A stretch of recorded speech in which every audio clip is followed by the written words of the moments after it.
Who were Shudras? How did they become untouchables?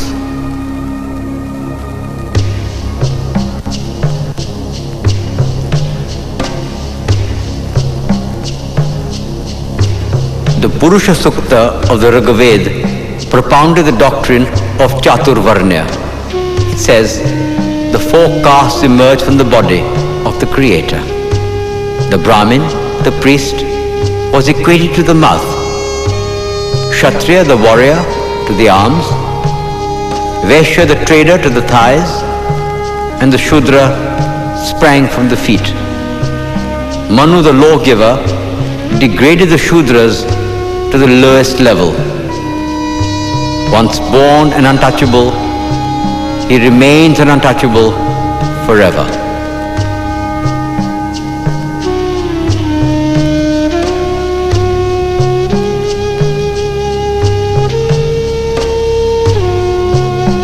Obliged to carry dead animals and eat carrion, not allowed to use public streets, untouchables lived in a state of permanent segregation.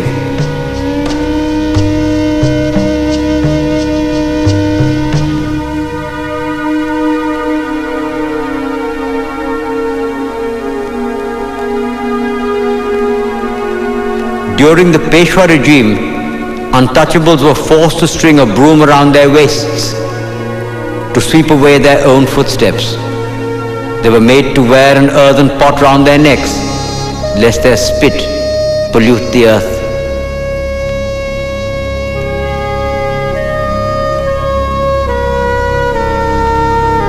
It was a bondage worse than the slavery of the Roman Empire, more cruel than what was perpetrated against American Negroes and German Jews. How long will this go on?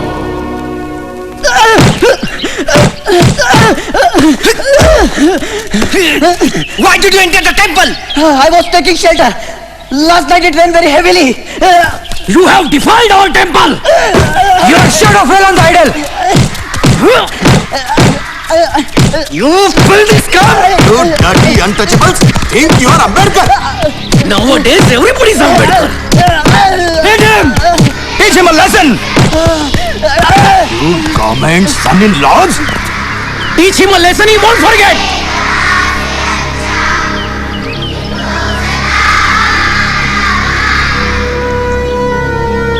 Gautam Mohan का बदला लेके रहेंगे। दलित एकता जिंदाबाद। दलित एकता जिंदाबाद। गौतम मोहन का बदला लेके रहेंगे। गौतम मोहन का बदला लेके रहेंगे। गौतम मोहन का बदला लेके रहेंगे। दलित एकता जिंदाबाद। Your entry beyond the barricade is banned. लेके रहेंगे। गौतम मोहन का Please बदला maintain public order. जिंदाबाद। I declare your assembly as unlawful assembly. I order you to disperse. Gautam Mohan का बदला I order you to disperse.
Young man, you are the only one who's always here before me and always the last one to leave. Your name? Bhimrao Ambedkar. Ah, at last we meet. Professor Seligman talks a lot about you. I am Lajpat Rai. Shh. Can we go outside and talk? Our freedom struggle in India. Oh, I'm sorry. Allow me to introduce myself. You need no introduction, sir. Professor Seligman speaks very highly of the economics thesis you're writing for him. We need men like you in the struggle. Ambedkar, these are very exciting times. The war has completely finished Britain. We must take advantage of that. As you may know, Tilak has begun his Home Rule League in India. And I'm continuing my struggle from here. They have deported me, but they can never defeat me. We are having a meeting next week. I'm sorry I cannot attend. I'm here on a scholarship from Baroda State. I owe it to the Maharaja to concentrate on my studies. Pleased to have met you, sir.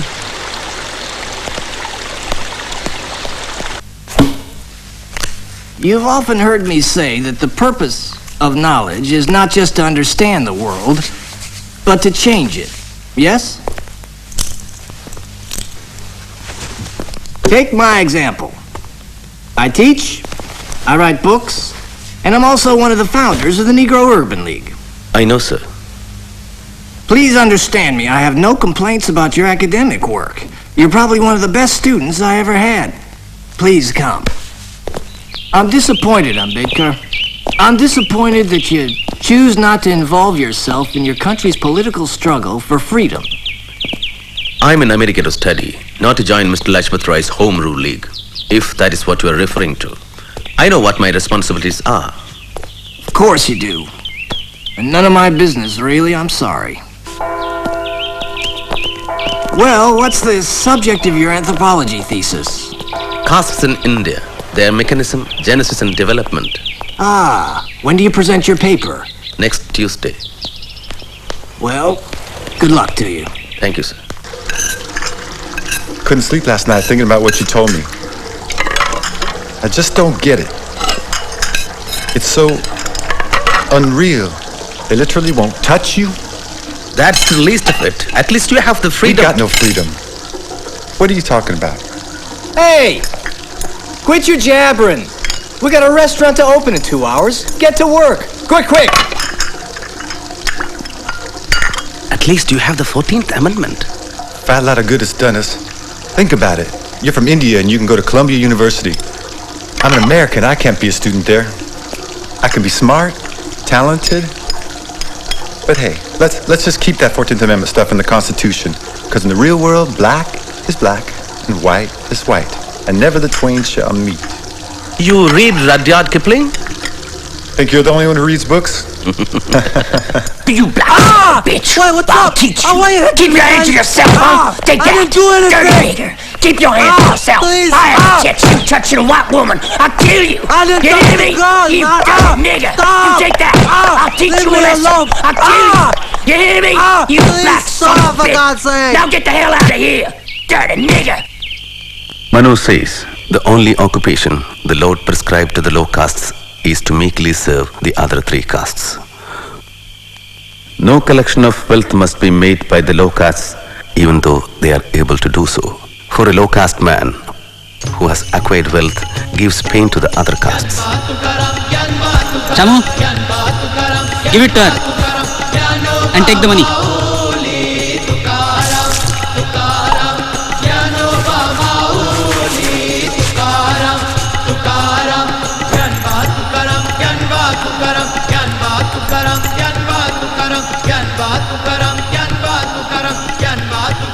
The low caste must never speak to the high caste, save from far away, and when they pass must utter loud cries, and whosoever hears them must leave the road till they have passed. Who wants your wretched money? Go away, go! This boy thinks that just because his father was Subedar Major, you will cut his hair. Army or no army, Mahar is a Mahar. But you are cutting up buffalo's hair. So, you are worse than buffaloes, donkeys and dogs. The high caste must never read the Veda in the presence of low castes. If the low castes hear the Veda, their ears should be filled with molten lead. If they utter the Veda, their tongues should be cut off. Viva! Viva! The teacher said, no Brahmin worth his salt will defile the language of Vedas. Didn't I tell you to go straight to the principal? I did. You said things will be different in Bombay. Stop crying. Stop crying. I say stop crying! Goats are used as sacrificial offerings, not lions. Stop crying.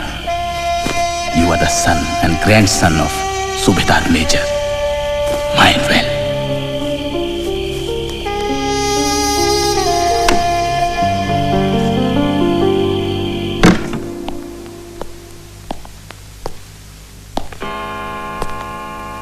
Before I start reading my paper, I should thank Professor Goldenweiser.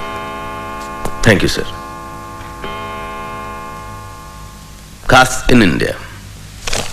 The average Hindu, and I may add the average American, is always in ecstasy whenever he speaks about the Indian village. Since many believe this idealistic view, it would be better to present a more realistic picture of village society. The Indian village is not a single social unit. The two major divisions are between the touchables and the untouchables. The touchables occupy the position of a ruling race, while the untouchables occupy the position of a subject race of slaves. These positions are fixed at birth. There is no escape. Can caste be said to exist amongst non-Hindus? Yes. The Hindus have spread their poison to the rest. Caste has penetrated the fabric of Indian society. What caste are you? Mahar. Now, if you can get back the paper at hand. To Ambedkar's grand success! Grand success! Double MA! PhD! All in 3 years! While we donkeys are still struggling with a BA! Hey, Professor Seligman's here.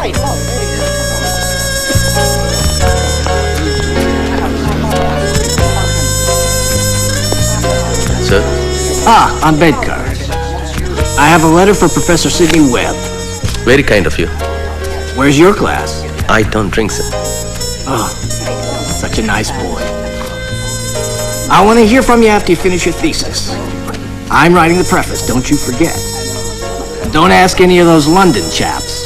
Daisy, Daisy, give me your answer too.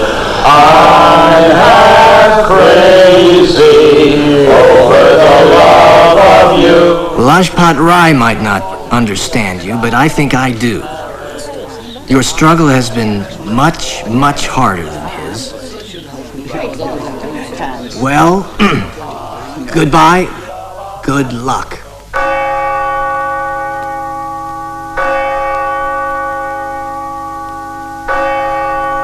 Brothers and sisters, we are honored to have with us today a friend of Brother Steve Brown, a young man from India.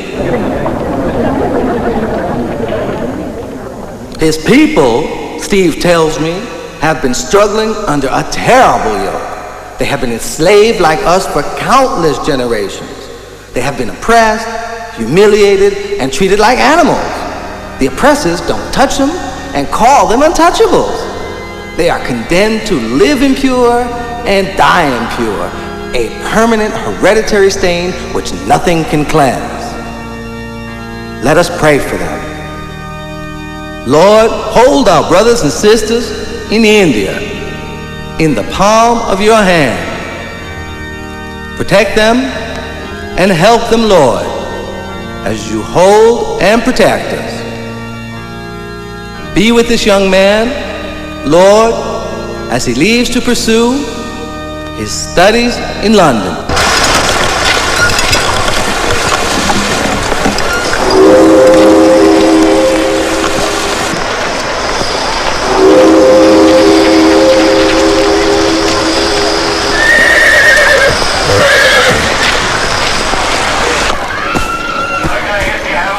Why did you leave America? Because I have finished my studies there. I intend to continue them here. What do you plan to do in London? Enroll at the London School of Economics. Oh. Keep terms at Grayson. Complete my thesis. Consult the archives. And also qualify as a barrister. Oh, is that all? He has got a brain and a half, hasn't he? Were you a member of the Gadar Party in America? No, sir, I was not. And you took no part in any of their activities? No, sir, I did not.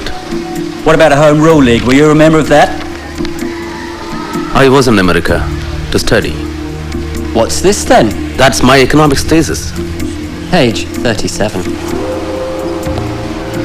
The British government in India has been the costliest government in the world, and the poverty of the Indian people has no parallel in any part of the world. Search him. You spies, get down from my car! You never told me you are Mahars! You liars! You can't travel in my car! You were so well dressed that I thought you... We will pay double the fare. Double, triple, who cares? Demean myself, pollute myself for money? We are thirsty. We want some water.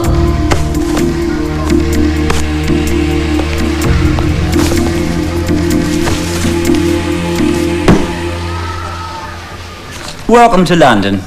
Professor Seligman recommends you highly. What was your thesis for him about? It's a financial history of India from 1765 to the present. Very ambitious. Has it been done before? No, sir. I'm the first. And what thesis do you plan to write for us? On the problem of the rupee. Oh. I wasn't aware there was a problem. I disagree with Keynes's justification for India's gold exchange standard.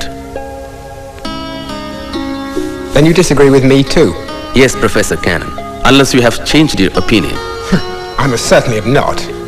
I don't mean to be rude, sir. And you think you can prove that both Keynes and I have been wrong all these years? Yes, sir. I think I can. Well, well, well. I certainly wish you good luck. Thank you, sir. I shall look forward to reading your critique.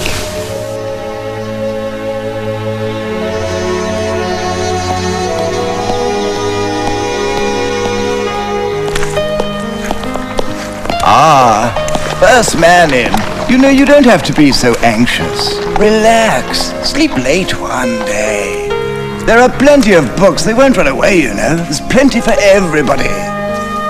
I'm sorry. You won't understand.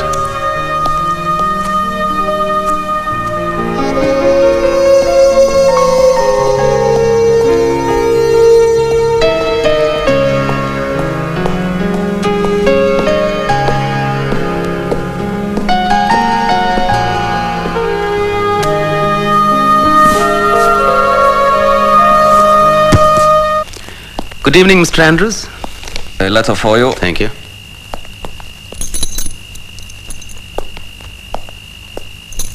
What about this week's bill? Tomorrow.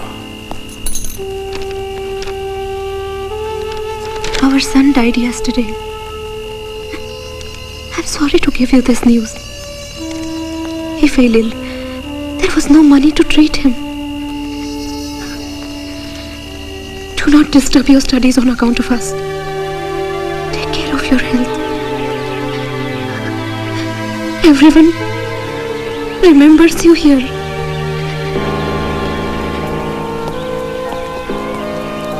Dear Ramu, it is sad that Gangadhar had to die. Life is going to be rather painful without him. And for you, all the more as his mother. Because of the little money I sent, you are compelled to wash the dirty utensils in others' houses. I hate myself for doing this to you. And here in London, with the war, life is hard for me too. At times, I have had to sell my books for survival. But one can't complain, Bhimrao. Studying at the London School of Economics and doing law here at Gray's Inn must be difficult, Ambedkar. I'm trying.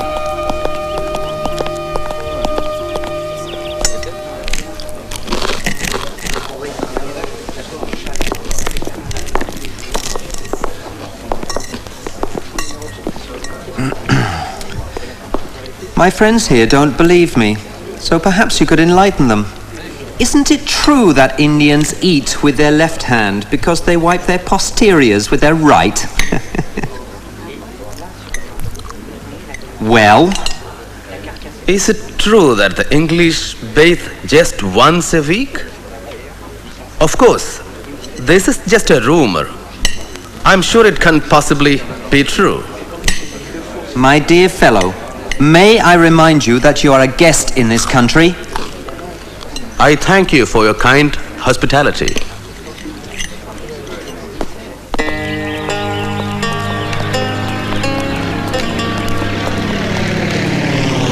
Baroda State regrets to inform you that the period of your scholarship is over and you are required to return to India immediately.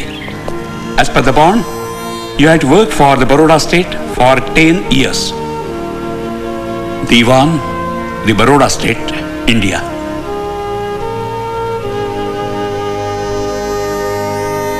Is there no way you could persuade them to allow you a few more months? After all, it's so close to finishing. No, sir. Well, Ambedkar, all is not lost. I can grant you an extension for 4 years. If you return within that time, you can resume where you left off. I appreciate that, sir. Thank you. You think you'll be able to return?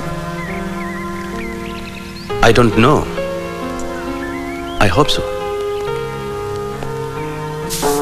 Deva, you made us so worried. Why? My ship was only a few hours late. We heard a bomb hit your ship. A bomb? But thank God, it was not your ship. We went to the ship's office. They told us your telegram was wrong. Only your luggage was on that ship. A bomb hit the ship with my luggage? Yes, we thought your ship had sunk. My books were on that ship. Forget about your books. What are you talking? At least you are alive. To India, Montague declares Association of Indians in the Administration. Ananda, you have some money? Home rule comes to India. Hey, you. Anna, are you still wrestling? Oh, yes. Namaste. Rama, Deva has come.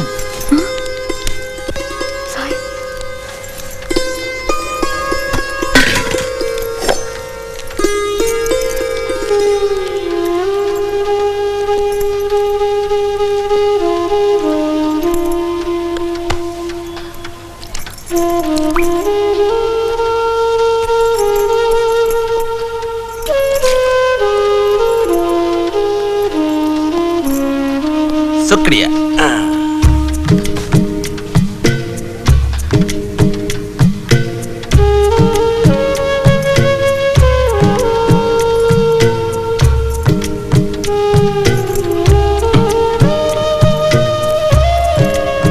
Bhimrao, what jewelry did you bring for Ramabai? When the jewel himself is here, what's need for jewelry? Right?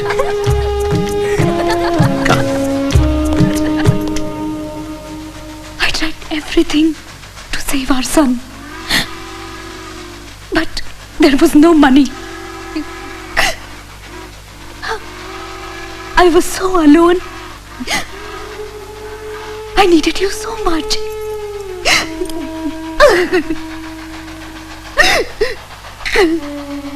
Every morsel of food I ate, I thought of you. Every Saturday I fasted for your safety. I know your hardships and loneliness. You know, sometimes I feel so guilty.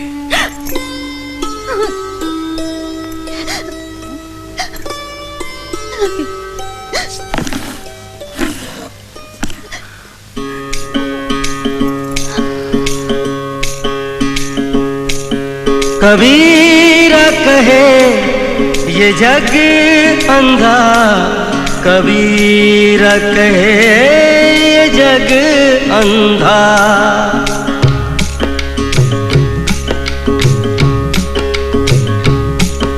कबीरा कहे ये जग अंधा, कबीरा कहे ये जग अंधा। अंधी जैसी गाय बछड़ा था सो मर गया अंधी जैसी गाय, बछड़ा था सो मर गया झूठी चाम चटाए।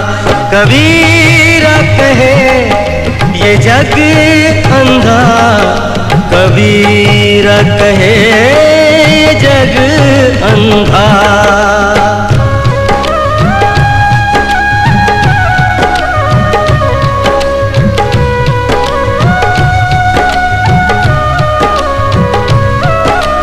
गगन घटा गहरानी साधो,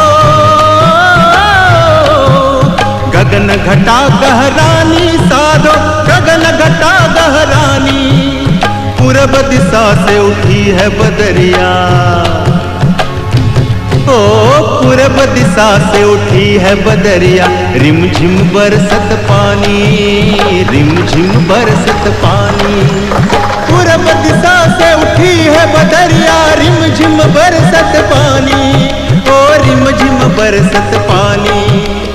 अंधी जैसी गाय, बछड़ा था सो मर गया झूठी जाम चटाए। कबीरा कहे ये जग अंधा, कबीरा कहे ये जग अंधा, कबीरा कहे ये जग अंधा, कबीरा। I hope all your studying is finished now.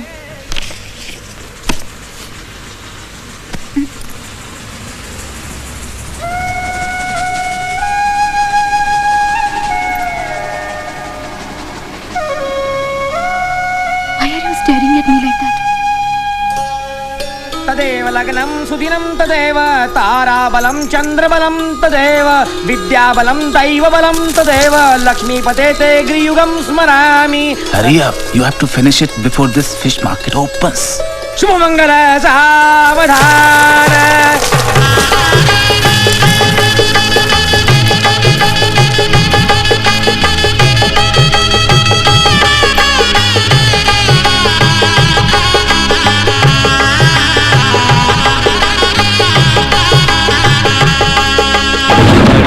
पर्दा छोड़ दे हो, पर्दा छोड़ दे बिन पर्दे की बात। पर्दा छोड़ दे बिन पर्दे की बात। दुल्हन से दुल्हा मिला तो, दुल्हन से दुल्हा मिला तो फीकी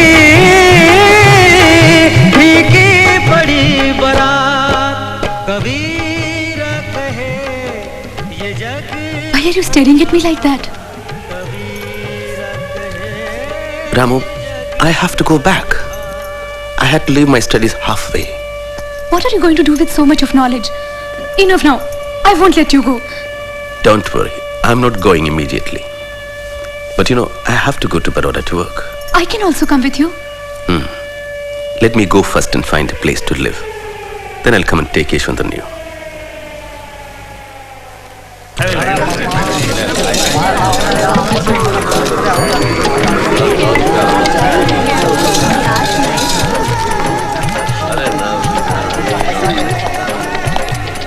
I want a room. Your name, please? Bhimrao Ambedkar. Hindu, huh? Caste? Mahar. Sorry, I don't have a room. At least for a week. You want to close my hotel? Try somewhere else.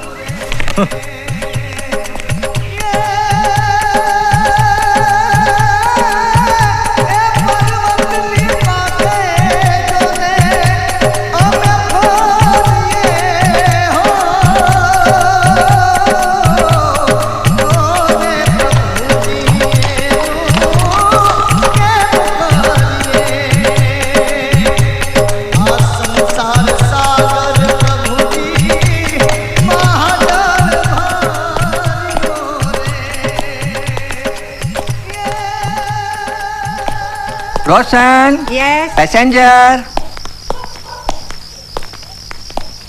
Are you alone? Yes. Is this your only luggage? Yes. Come.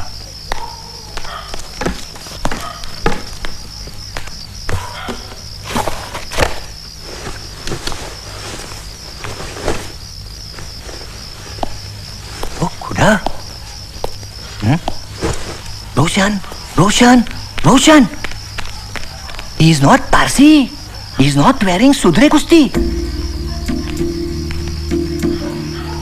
Who are you? You are not a Parsi. Yes, I am. Trying to fool us? All right. Show me your Sudre Kusti. Come on, show us. I'm Hindu. You can't stay here. This dharamsala is maintained by the community for the use of Parsis only. I see your difficulty. I can assume a Parsi name for the register. You will also gain something if I stay here. I leave as soon as I am sanctioned a house. I'm an officer in the accounts department of Baroda state. Oh. All right. You will have to pay 5 annas for the day, for boarding and lodging. And you will have to register under a Parsi name. Thank you. I'll get some food for him. But you can't stay in this room. I'll give you some other room. Pack up and come. Come with me.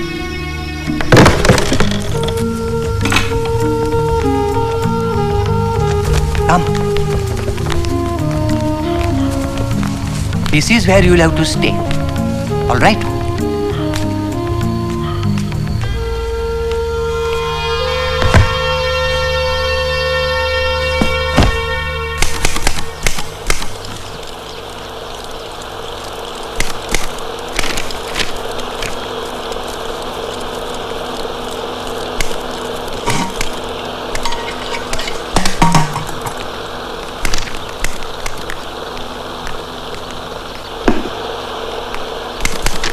Ane, give me the staff salary file.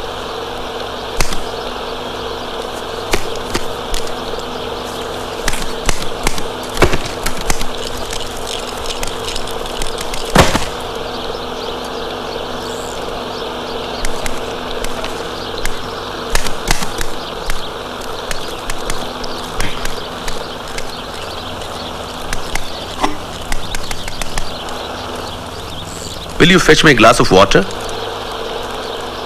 Didn't you hear what I said? There is no water. What is that then? There is no water.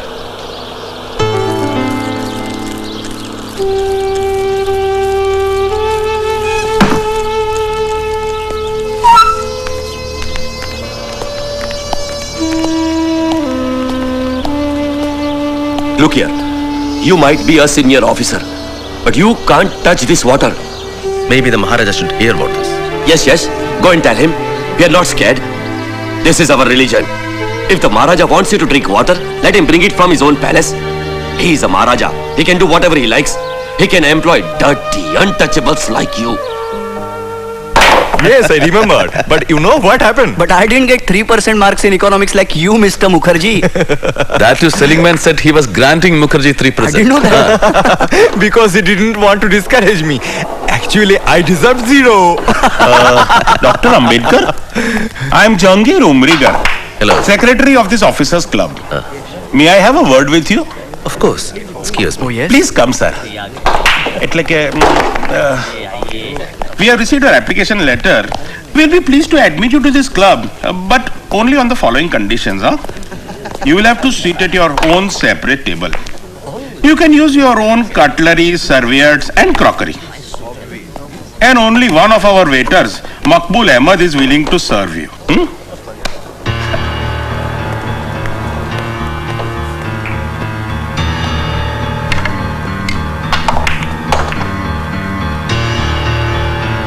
Dear Ramu, it's very difficult to get a place to stay. Even Joshi and Mukherjee, my friends from Colombia, refused to help me. I remember how angry my father was when I decided to come to Baroda. You owe nothing to the Maharaja. Don't be dependent on the whims and fancies of a Maharaja. That too in Gujarat. Do you know how orthodox they are in Gujarat? But I have already accepted a job, father. What?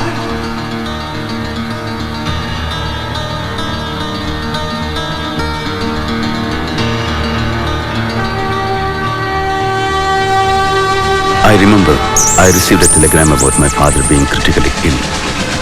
I missed my train, but somehow reached Bombay.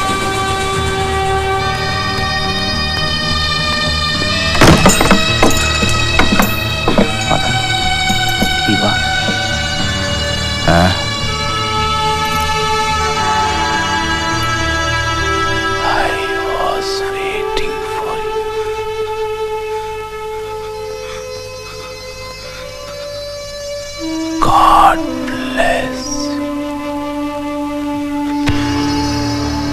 Father? Father!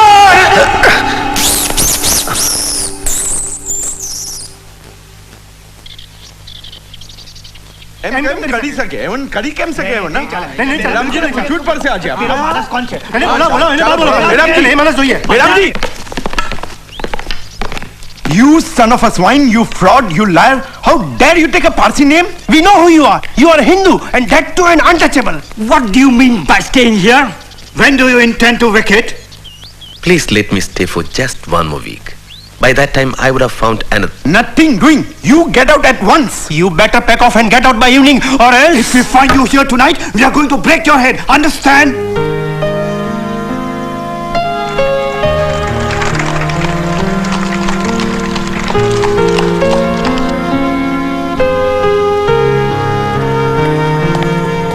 Dr. Ambedkar, Maharaja is expecting you. Please come.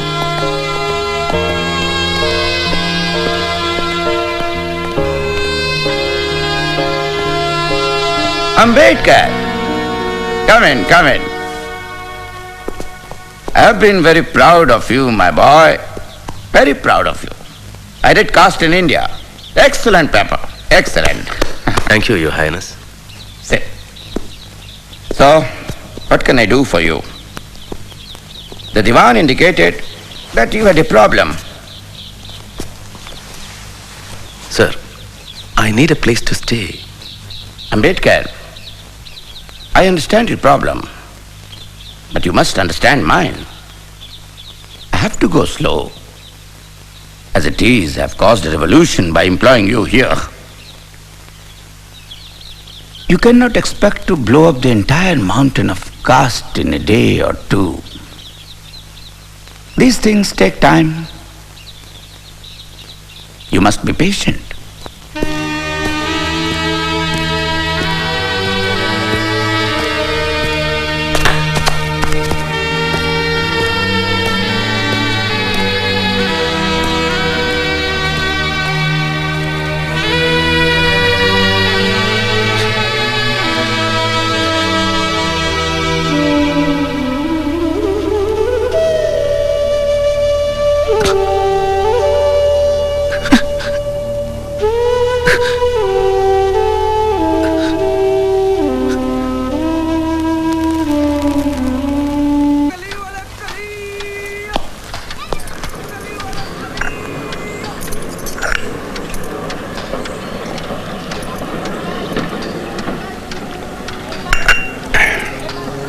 People can be so cruel to you.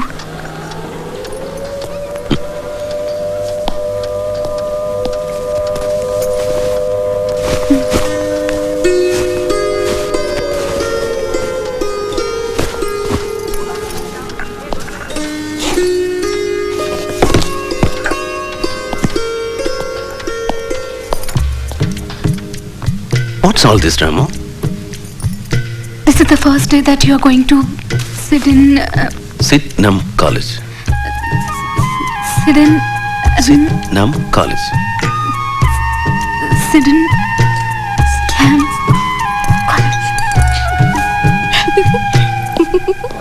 Listen, what's a boring untouchable going to teach us? Wait till my father hears about this. Think what this buffoon is going to speak in English. I'm Professor Ambedkar. I'll be your lecturer in political economy. In case you are wondering what could I possibly teach you, allow me to introduce myself. I have an MA and PhD in public finance from the Columbia University in New York. My thesis covered the financial history of India from 1765 to the present. In addition, I am working towards an MSc from the London School of Economics. If any of you feel that I am not qualified to teach you and would like to leave, feel happy to do so now. So, let's begin.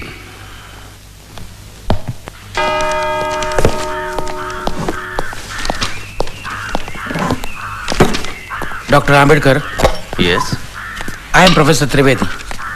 This water is reserved for the professorial staff. What do you think I am?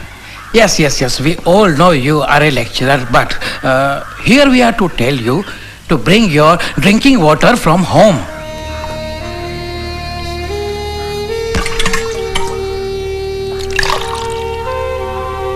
If you learned professors have any objection in my drinking this water,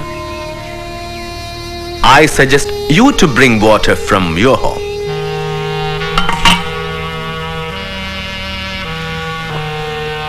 Or purify it. You are Trivedi, so I assume that you know the rituals to purify polluted water. No? I'll tell you. Amedya Shava Chandala Madhya Mansadi Dushitat. That's from Vriddha Harita Smriti.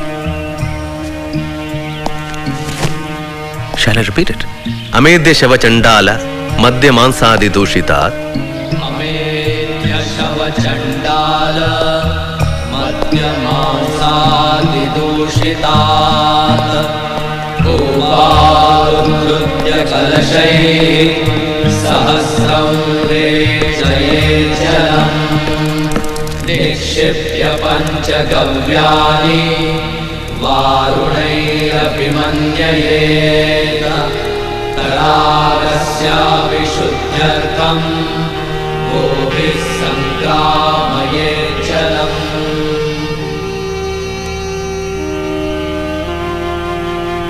Home rule is as much the birthright of a Mahar as that of a Brahmin.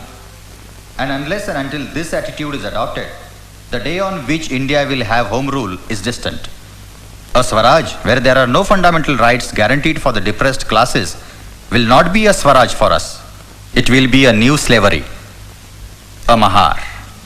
Oh, what a powerful statement, huh? Babasaheb, do you know who is the writer of this anonymous letter? No, Your Highness. Dr. Ambedkar. Datto Bapawar told me. Dr. Ambedkar is starting a fortnightly. And he needs some help. Yes, Your Highness. I agree that with uncompromising courage you are trying to eradicate the evil practices created by this caste system and to help liberate the lower classes from the unjust dominance of Brahmins and the priesthood. But still, let us not hurry in this case. No, Babasaheb, no. We must encourage Dr. Ambedkar in every possible way. Yes, we will help him to start his fortnightly. Mook Nayak, leader of the dumb. Kitti sangutula, kitti sangutulaag, kitti sangutulaag, kitti Shivatarka, take this down. India is a home of inequality. Hindu society is just like a tower which has several stories without a ladder or an entrance. One is to die in the story in which one is born.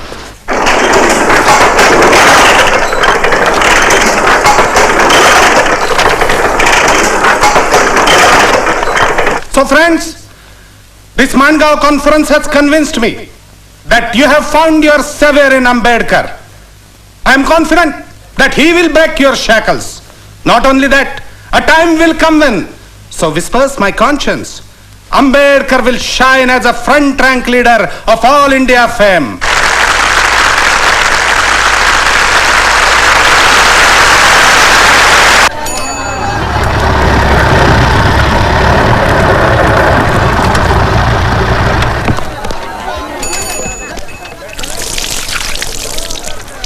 Rama, somebody's calling.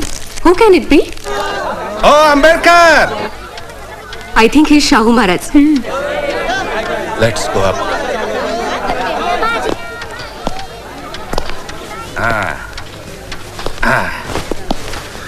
Maharaj, please sit. Ambedkar.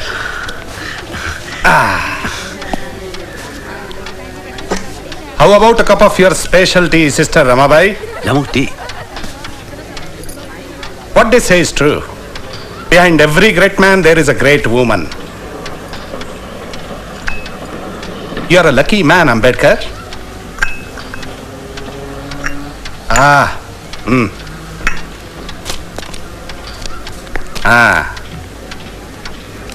I have a contribution for your London studies. Open it. Thank you, sir. Wonderful. So, come on. Let's go to Muknaik office.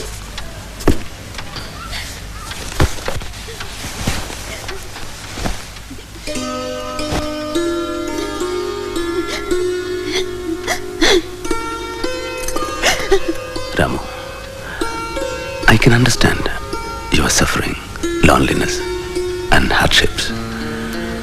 But I have to complete my studies. It's only a question of 2 years.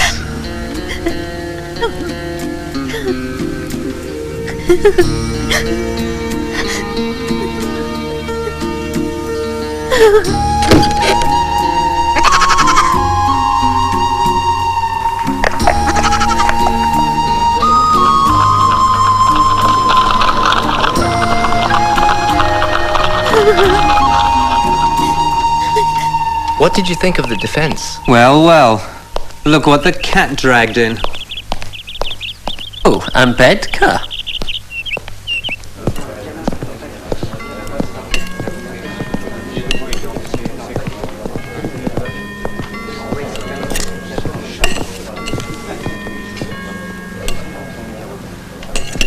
We're all out of chicken. We just served the last piece. Cabbage and gravy is all is left.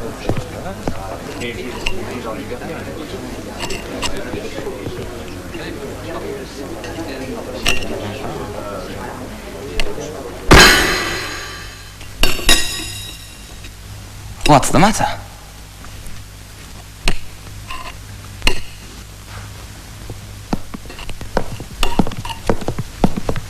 Robert. I see you have my piece of chicken. Well, aren't you lucky? My father says in India, Indians and dogs eat outside.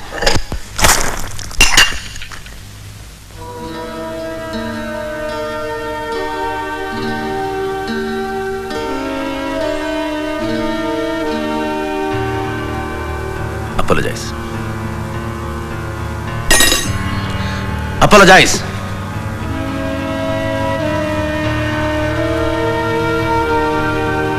Oh, all right. I apologize.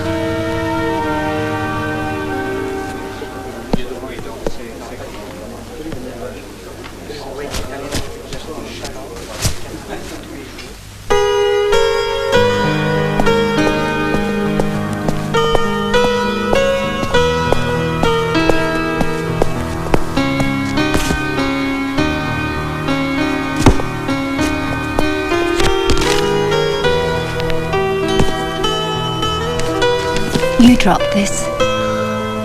Thank you.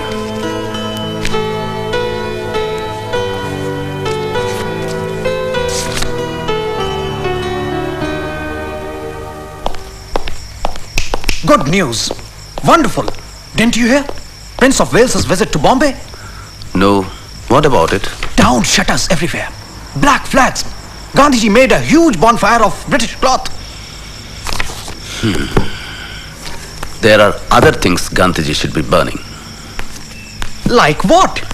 Asnodkar, there are 50 million untouchables in India with no civic, legal, political or moral rights. But you see, the British have to leave first. Everything else will follow. Yesterday, you boys had your lights burning till 9:30. I can't afford to have you lit up all night like Piccadilly Circus.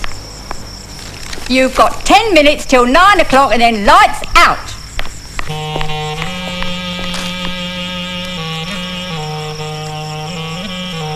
Dear Shivatarkar, how is Muknaik? Life here is very difficult.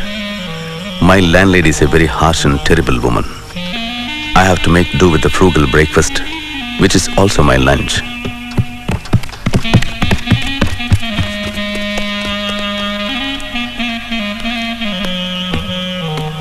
In the quiet nights here in London, I can hear Balaram Bhau's clarinet. I am anxious about Ramabai. Please continue to take care of her, as I know you will. Also, I hear from home that the tuition teacher is irregular. Why is this so? If money is the only constraint, please increase his salary or get another teacher. On no account should the education of the children suffer. Please personally look into the matter. Bhimrao. Never had a moment's time for you here in Bombay. And just look how he cares for you from 1,000 miles.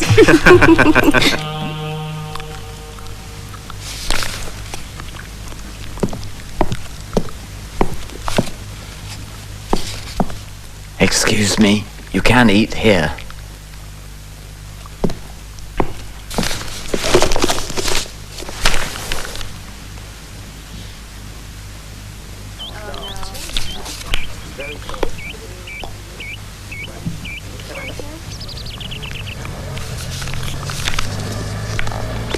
Excuse me, we met the other day.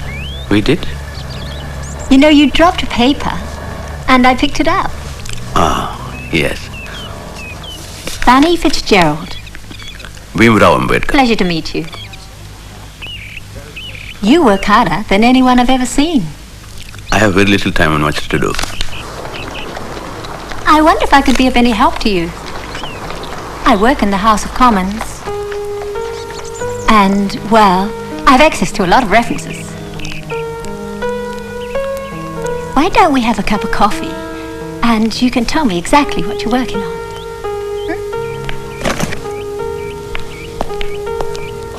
It'll just take 10 minutes and then you can get back to work. What's the matter? It's not that. I have no money.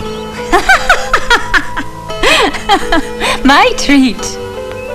Oh, come on. It won't bankrupt me, I promise. Good evening, Ambedkar. Good evening. I read your Mook Nayak, Dumb Hero. I like your writing, but I don't like your ideas. That doesn't surprise me.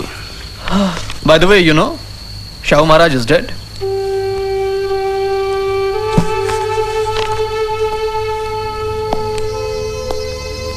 I met a friend of mine today. He has just come from Bombay.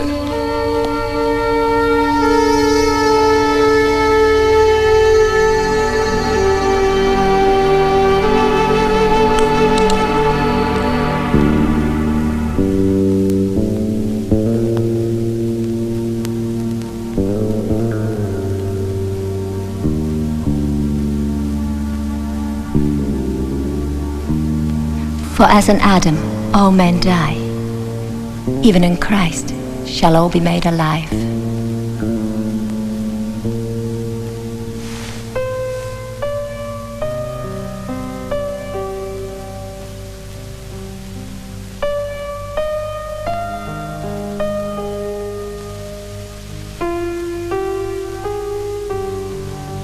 When my husband died, I wanted to die with him. I have been very selfish. I have never ever asked you about yourself. There's not much to tell, really. He died in the war. Any children? I live with my mother. She's the only one I have left. I hope God gives you the happiness you deserve, Fanny.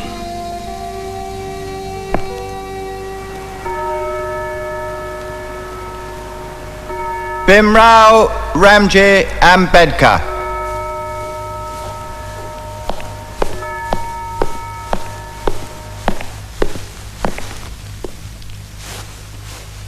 I hereby call you to the bar and do publish you barrister.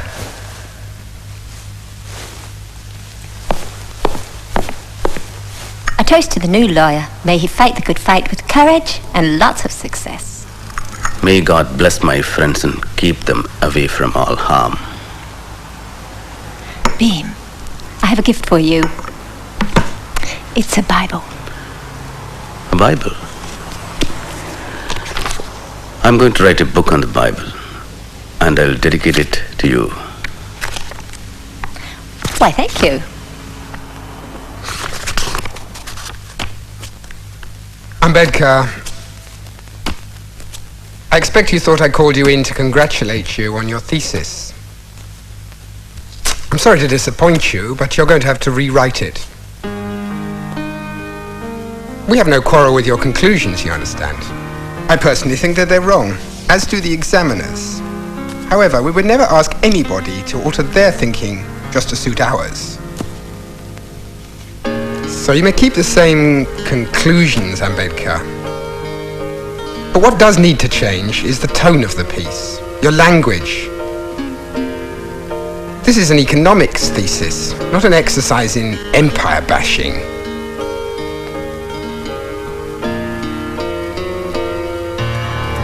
Bim, what's the matter? Didn't they love it? They hated it. I have to rewrite it. I don't believe that. Why? My language offended them. I just called a spade a spade. I didn't invent imperialism, they did. Oh, Bim, what are you going to do now? Rewrite. Paper! Paper! Paper! Paper! Paper! Paper!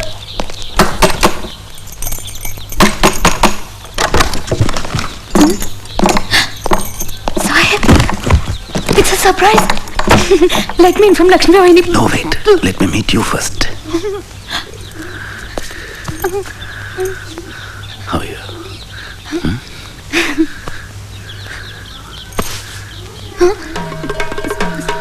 Sahib! Ambe la la lo maya la la lo. Ambe la la lo maya la la lo. Ye puza kundar bandi la la la lo. Puza kundar bandi la la la lo. Ude ude ude. Unta khai zogai gundla yege. Bandi la gundla yege. Yangai tu kai gundla yege. Bandi la gundla yege. Hai jaganpati gundla ya ho. Bandi la gundla ya ho. Surle surle gundla ya ho. Bandi la gundla ya ho. Bandi la gundla ya ho. Sukhya, here's a pen and a compass box for you. Tomorrow we'll go to market and buy clothes for you, for your mother and Lakshmi Vani. This is my law degree. You know what they said? Bhimrao Ramji Ambedkar, I hereby call you to the bar and do publish you barrister.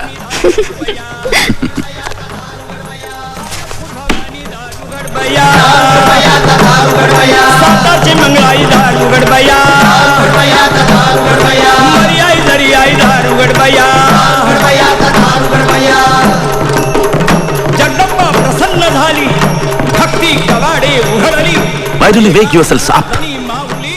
My heart breaks to see the pitiable sight of your sad faces and hear your sad voices. You have been groaning from time immemorial, and yet you are not ashamed to hug your helplessness as an inevitability. Why did you not perish in the prenatal stage instead? Wake up. Wake up! Why do you worsen and sadden the picture of the sorrows, poverty, slavery and burdens of the world? With your deplorable, despicable and detestable, miserable life, you had better die and relive this world if you cannot rise to a new life, or you cannot rejuvenate yourselves. Wake up.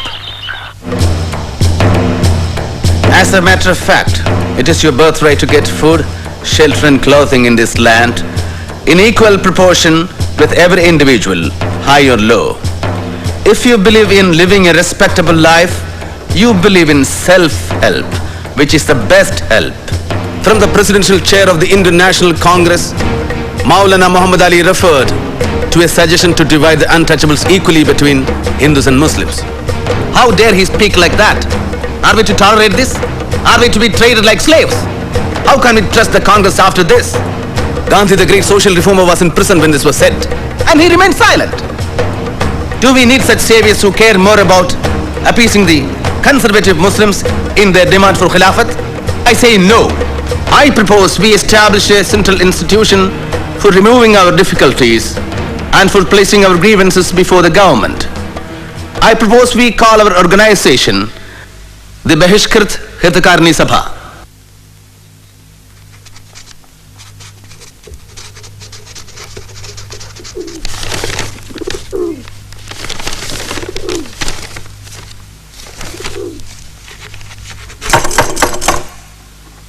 Saheb? Saheb? Saheb? Saheb? What do you want? Can I have some peace in this house? You've locked yourself since morning. You didn't eat anything. I'm not going to die if I don't eat. You go and eat. Please leave me alone for a while.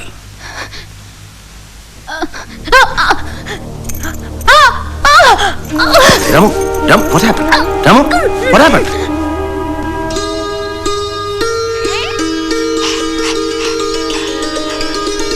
Dear Datoba, our son Rajrathan has brought joy to my hectic life. When I see him, I remember my father's fondness and love for me. I'm happy to see him around. I'm trying my best to establish myself as a good lawyer. Yet being low caste makes things all the more difficult. But then, Radharatna is our comfort. Bhimrao! Bhimrao, Rajaratna is very serious. Please hurry up.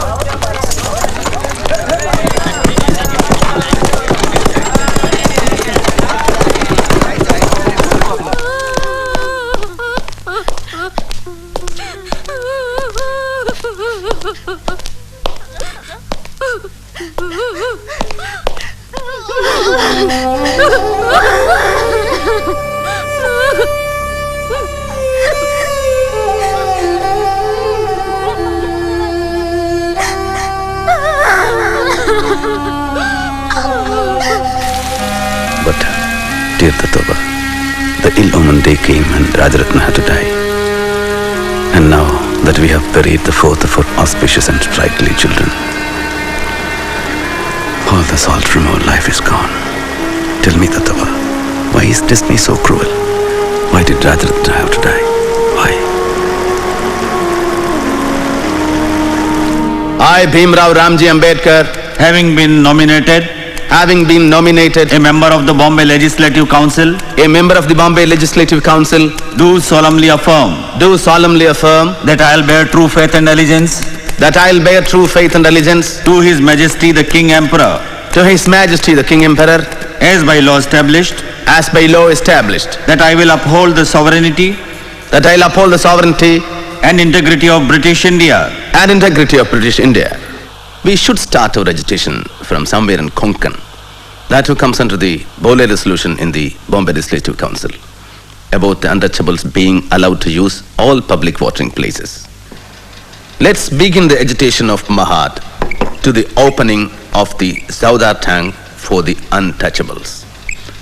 This will be the commencement of the social revolt.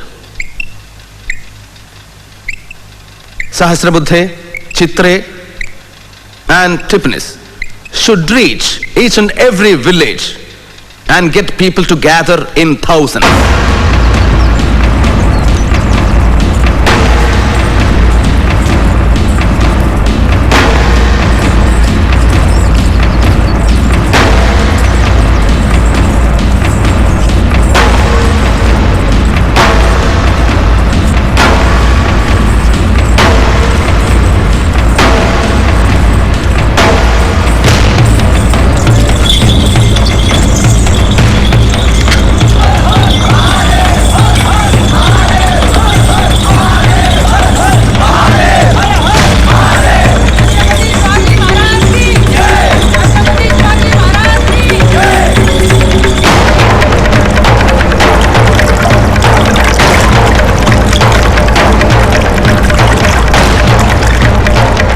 Finally, they have hired a tamasha theatre for the conference.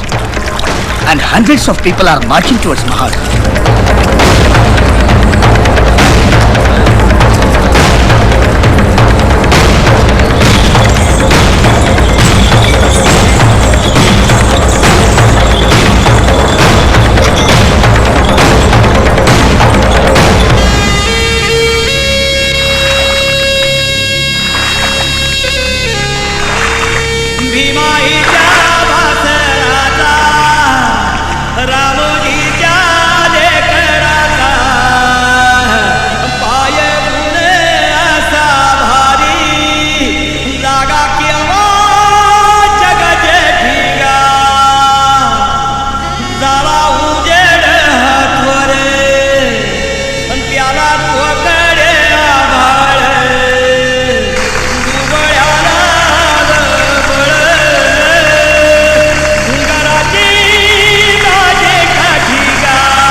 brothers and sisters, I am very thankful to you for giving me the honor of the presidentship of this conference. I am very happy to be here. I learnt my first alphabet at the Dapoli school. One always remembers with fondness the place where one has passed one's childhood. But I am very sad too, for we go on bearing injustice. My advice to you is, let us throw away the dirty lifestyle imposed upon us by high caste Hindus who condemned us to live in this hell. So, educate, agitate, and organize. Have faith in yourself and learn to be clean. I therefore ask you to take a solemn vow to renounce eating carrion and thrown out crumbs. Educate your children, inculcating in them the idea that they are destined to be great. For ours is not a battle for wealth and power. It's a battle for freedom and self-respect. And with justice on our side, I do not see how we can lose the battle.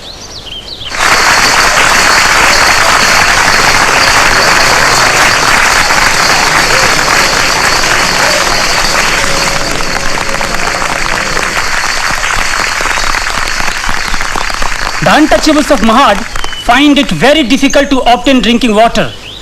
To remove this difficulty, the Mahad municipality, in accordance with the Bole resolution, has opened the Saudar tank for the public use, irrespective of caste. But you all know, so far, the untouchables of Mahad have not implemented this resolution because they have been afraid. So I appeal to this conference to give a lead in this matter. So let us all go out to the Saudar tank and drink water as is our legal right. Chalo Saudar tank!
Doctor Sahab, riots! Riots? Yes, they are armed with lathis and they are brutally beating our people. It's chaos, confusion. Doctor Sahab, please stop them.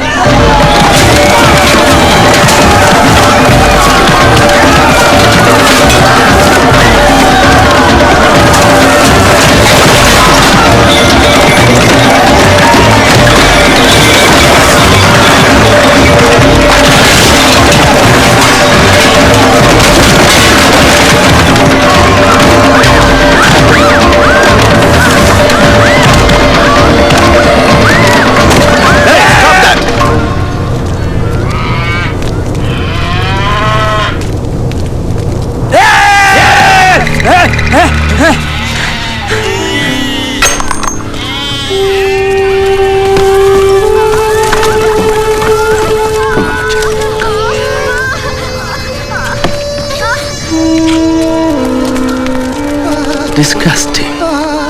Inhuman. How could they be so brutal? Dr. Ambedkar! Yes? Will you please control your people? Control my people? Yes. Chitre? Gaikwad? He is asking me to control our people. Alright, I control my people, you control the rest. Alright.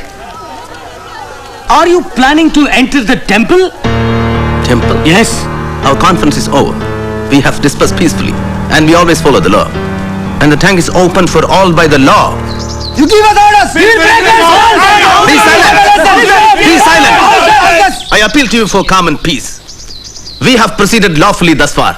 Let's not take law into our own hands. We do not want to lose any more destruction and bloodshed. Return to your villages peacefully. I beg of you. Please.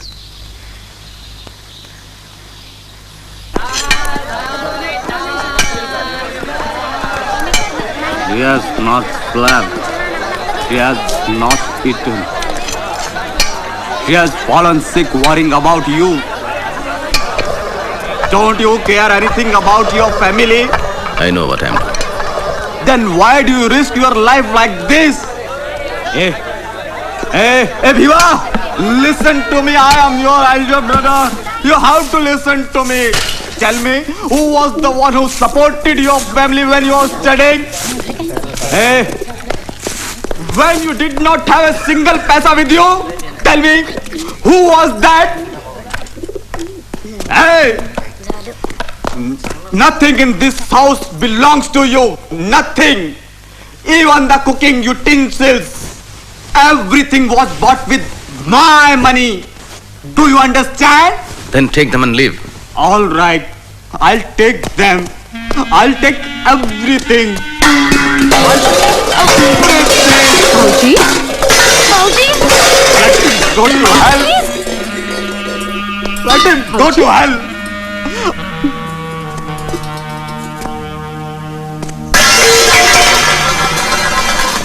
All right. I will never set my foot again in this house. Never again. All right? Never again shall you see me. I want to live alone. Bauji, have you eaten? Yes.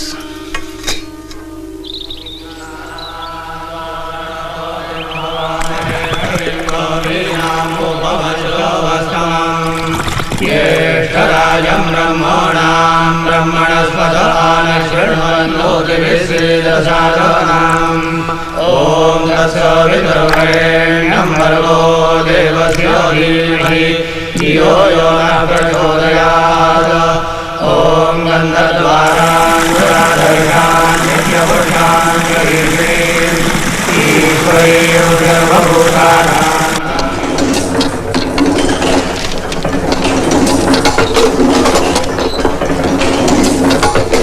Dear readers, as Smoke Naik had to be closed, I am starting a new fortnightly, which is to be called Bahishkar Bharat, to voice the grievances of the depressed classes. I would like to appeal to the other subcastes to unite as one to strengthen the Satyagraha of Mahad. Here is a telegram from America congratulating you.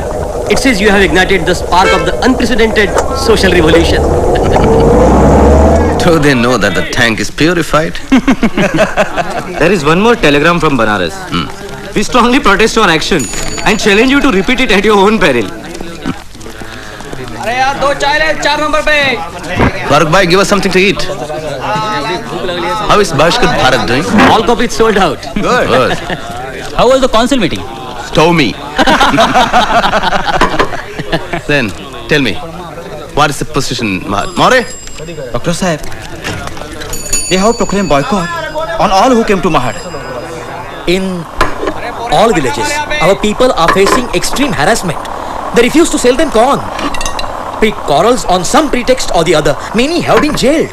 I myself was beaten up, and they are facing threats and atrocities. And in Mahad, the municipal council has passed a resolution saying that the Chaudhar tank will not be open to untouchables. Deadly diseases require drastic remedies. Friends, there is a letter from Mr. Zavalkar, the leader of the non-Brahmin movement. It says, "We, the non-Brahmin leaders of Maharashtra, declare our wholehearted support for the Satyagraha on condition that all Brahmins should be weeded out from it." The view that all Brahmins are enemies of the untouchables is a wrong view. I do not hate Brahmins personally. I hate the spirit of Brahminism, which may be found in Brahmins and non-Brahmins alike. It has been resolved that December 25th and 26th, 1927 will be the dates for the Satyagraha at Mahad. Har Har Mahadev! Har Har Mahadev! Dr. Bhimrao Ambedkaranta! Dr. Bhimrao Ambedkaranta! I am the parent, police superintendent here at Dr. Ambedkar. The collector would like to see you. Please come. Brothers, while you march in Mahad, observe strict discipline. Satyagraha loses power if there is no discipline. You lead them, Chitra. I'll join you. Sahasrabuddhe, come with me. Chalo Mahad! Asprishyata! Asprishyata! Asprishyata! Asprishyata!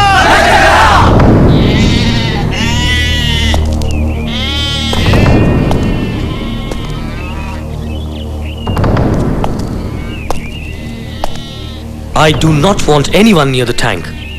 All right? Good. You must understand my problem. The high castes have gone to court, claiming the tank is private property, and the civil court has granted them a stay order. Mr. Hood, you know as well as I do that this is a completely fraudulent claim. But you know that it is up to the courts to decide whether or not they are justified. But the whole purpose of the Satyagraha was to drink water from the tank. If you persist, I will be forced to make arrests. You will be in contempt of court. Do you want to send 10,000 of your followers to jail? What purpose will it serve? You know I am not against your movement. I have resisted pressure to issue an order prohibiting the assembly of 5 or more persons. Thank you. We are grateful. Will you give me the opportunity to speak to your conference? Just for a few minutes, before you proceed to the tank. That will be possible. We must take your leave now. They'll be waiting for us to begin. This conference that has been called to inaugurate an era of equality in India has no parallel in Indian history. I can only compare this to a meeting held in France in 1789 that ushered the French Revolution. Our conference is the beginning of such a social revolution in India. We are here to declare a war. Our goal is not only the abolition of untouchability, but a war against the caste system itself. We will not be immortalized by drinking water from the tank, but this, our action, will prove that we are also human beings. We must establish the principle that status in India shall not be determined by birth, but by merit alone. We must rearrange Indian society on the principles of a casteless, classless society. We must adopt the principle that all men are born equal and die equal.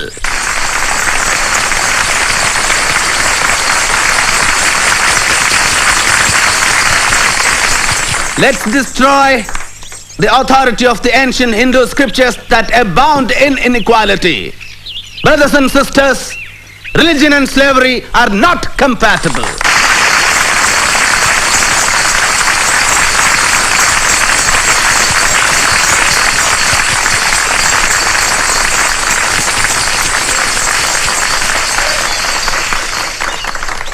Brothers and sisters, even though I am a Brahmin by birth, I condemn outright the doctrines of the Manusmriti. It is a symbol, not of religion, but of inequality, cruelty, and injustice. I move a resolution that the Manusmriti, which has been the cause of untold sufferings for the generations, be publicly burned.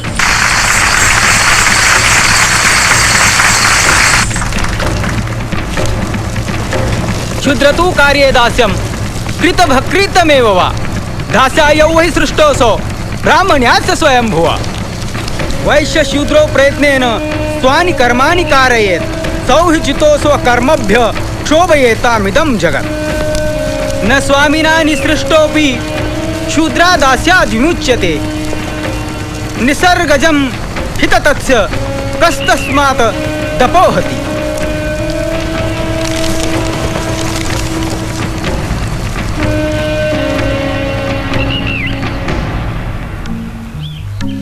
Dear Bhaurao, Congress has boycotted the Simon Commission, and so has Muhammad Ali Jinnah. But I am determined to attend it in spite of all the anger and fire against me. During this crisis, I miss Balaram Bhau. He would have supported me had he been alive. After giving my classes in the law college, I'll be going to Pune. There I have to meet the Simon Commission tomorrow. Sahib, take care. Markebo was telling me that your enemies are... Rama, you still have a fever. Don't forget to take your medicines. I'll take care of myself. So you are particularly anxious to get appointments in the public service? Yes, decidedly. Why is that so? Our experience on the administration of the law is very bitter. In most of the cases, the law is administered to the disadvantage of the depressed class man. I understand that you have been very active in the uplift of the depressed classes. Do the higher classes help you in this work? The whole caste Hindu population insist upon the depressed classes doing the unclean jobs. Because giving up doing these jobs means that the depressed classes are exceeding their social status, rivaling the upper class. What do you want to represent as the proper way in which the Constitution of India should deal with the depressed classes? The first thing I would like to submit is that we claim that we must be treated as a distinct minority, separate from the Hindu community. Secondly, the depressed classes minority needs a far greater political protection than any other minority in British India, for the simple reason that it has been kept educationally ever backward, economically poor, socially enslaved, and suffers from grave political disabilities from which no other community suffers. So, we claim reserved seats if accompanied by adult franchise. And if there is no adult franchise? Then we would ask for a separate electorate, certain safeguards regarding the education of the depressed classes and their entry into public service. Mr. Solanki, do you keep the same view? Yes, of course. If the details of the scheme which you've laid out were to be introduced into the constitution of this country, would it not lead to perpetual class war? It might. But it would depend on the attitude of the majority, Sir John. Therefore, you would not, as a sagacious statesman. I do contemplate and I do desire the time when India shall be one. And I believe that a time will come when all these things will not be necessary. But again, it would depend upon the attitude of the majority towards the minority. How many members of the depressed classes practice at the bar? I am the only one. Any more questions, gentlemen? Thank you, Dr. Ambedkar, Mr. Solanki. Thank you, Major Atley. Simon! Simon! Go back! Go back! ब्रिटिशांचे हस्तक! Ambedkar! Ambedkar! ब्रिटिशांचे हस्तक! Ambedkar! Ambedkar! Dr. Sahib, don't you think that those who are clamoring for the independence of the country have inconsistent attitude? Yes, of course. They raised violent protest against the insulting treatment meted out to Indians in South Africa and to Indian students in Britain. And at the same time, denying human rights to their own countrymen and co-religionists in India. I find this attitude inconsistent, selfish and shameless. Which is why my editorial says that we must act in a forcible way so as to let the caste Hindus know that to observe untouchability is a risk as dangerous as bearing live coals on their tongues.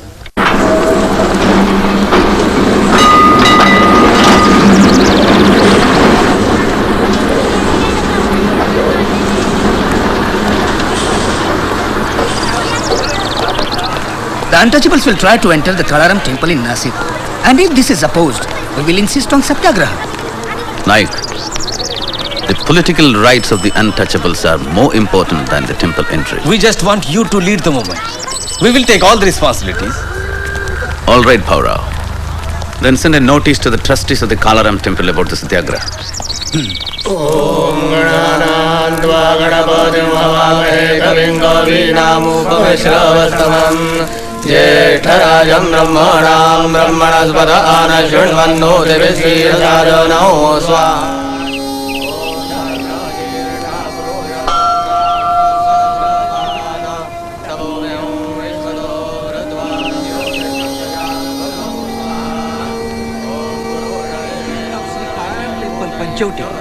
Are not the owners of the temple. They have no right to interfere in the traditions. Since the inception of the temple, our ancestors were appointed as the priests, and we are following them honestly. We, the priests, are the supreme powers of the temple. If the trustees use their rights in a wrong way to defy the purity of the temple and allow the untouchables to enter the temple, we will strongly protest. Dr.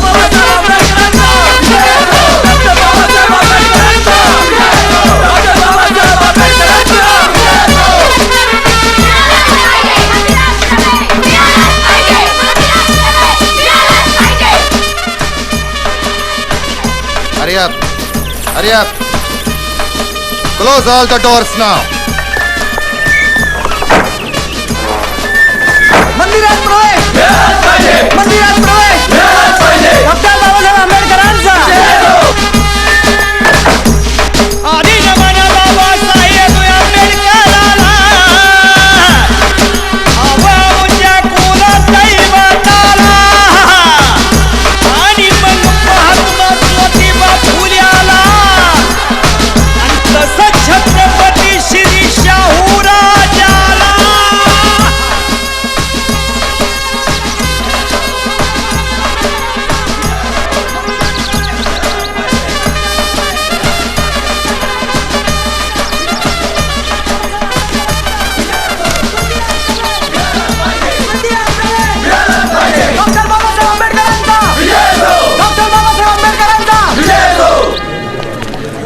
By the order of the district magistrate, all the gates of the temple are locked. By all means, we have to establish our right to enter the temple and worship God. I think there is no other way than Satyagraha. Paurao, post our people at all four gates, south, north, east and west. We should be the first people to enter the temple when it opens. जो सुख पायो राम भजन में, जो सुख पायो राम भजन में, सो सुख नाई अमीरी में. मन लागो मेरो यार फकीरी में, मन लागो मेरो यार फकीरी में. Dr. Ambedkar, don't you feel that it's a crime to block the gates and not allow the people to enter the temple? I know, Mr. Gordon, it is. Suppose I order the Indian Penal Code 144 and allow only 4 people here. Still, we will struggle to establish our rights. डाली छेड़ू ना पत्ता छेड़ू ना कोई जीव सताऊं, पात पात में प्रभु बसत है वही शीस नवा. What attitude do you propose to adopt in connection with this Rath procession? The untouchables will participate in dragging the Rath, and we will offer the puja to the idol in the Rath, and that has been a tradition. Caste Hindus will bring the Rath to the main door of the temple, and after they have dragged it 10 feet from the gate, they will stop. And your people can join by holding the rope fastened to the Rath. Is that agreeable to you? Yes, I agree. और क्या रंग चढ़ाऊं कहते कबीर सुनो. We have to find 50 men to pull the Rath. How do we choose 50 out of 5,000? Choose the hefty and able-bodied.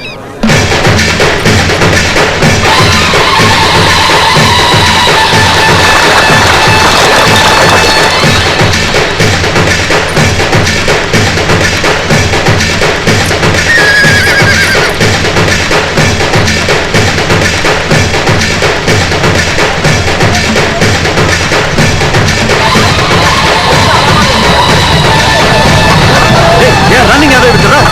Hold them! Go on, hold them!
Hold him.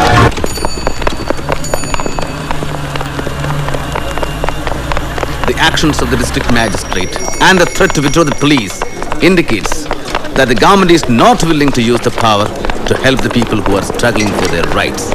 Such a government is no good for anybody. I don't agree with the findings of the magistrate of Nasik. I have already written to the governor about our version of the story, which is true. Dr. Ambedkar? Yes? From the Viceroy. Thank you.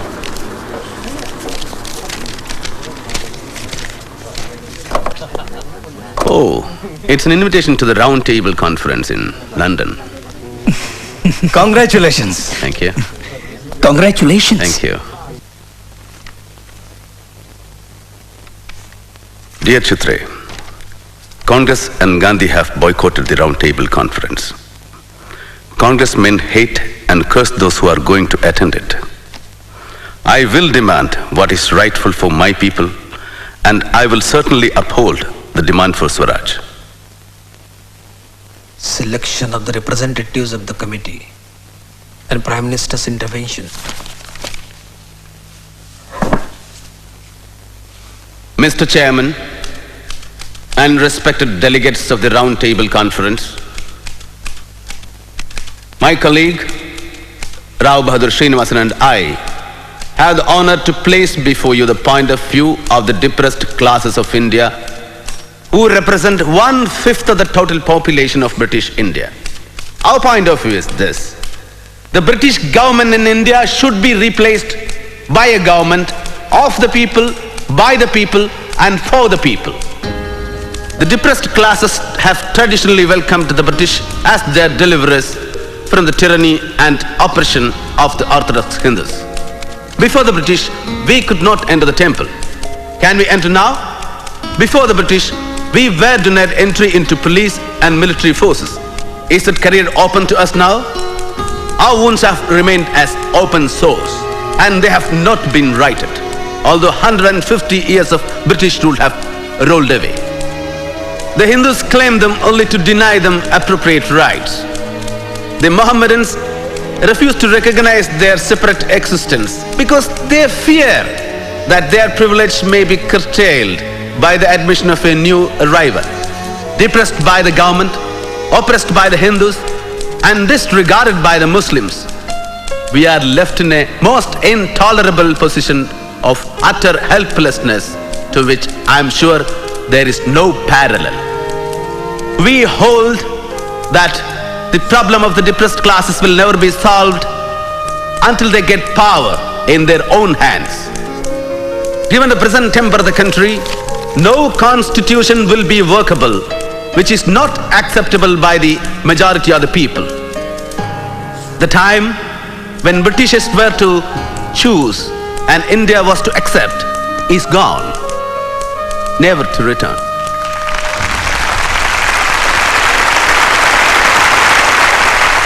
Dr. Ambedkar, the man of the hour. Yours was the best oratory of the entire conference. I only said what was true.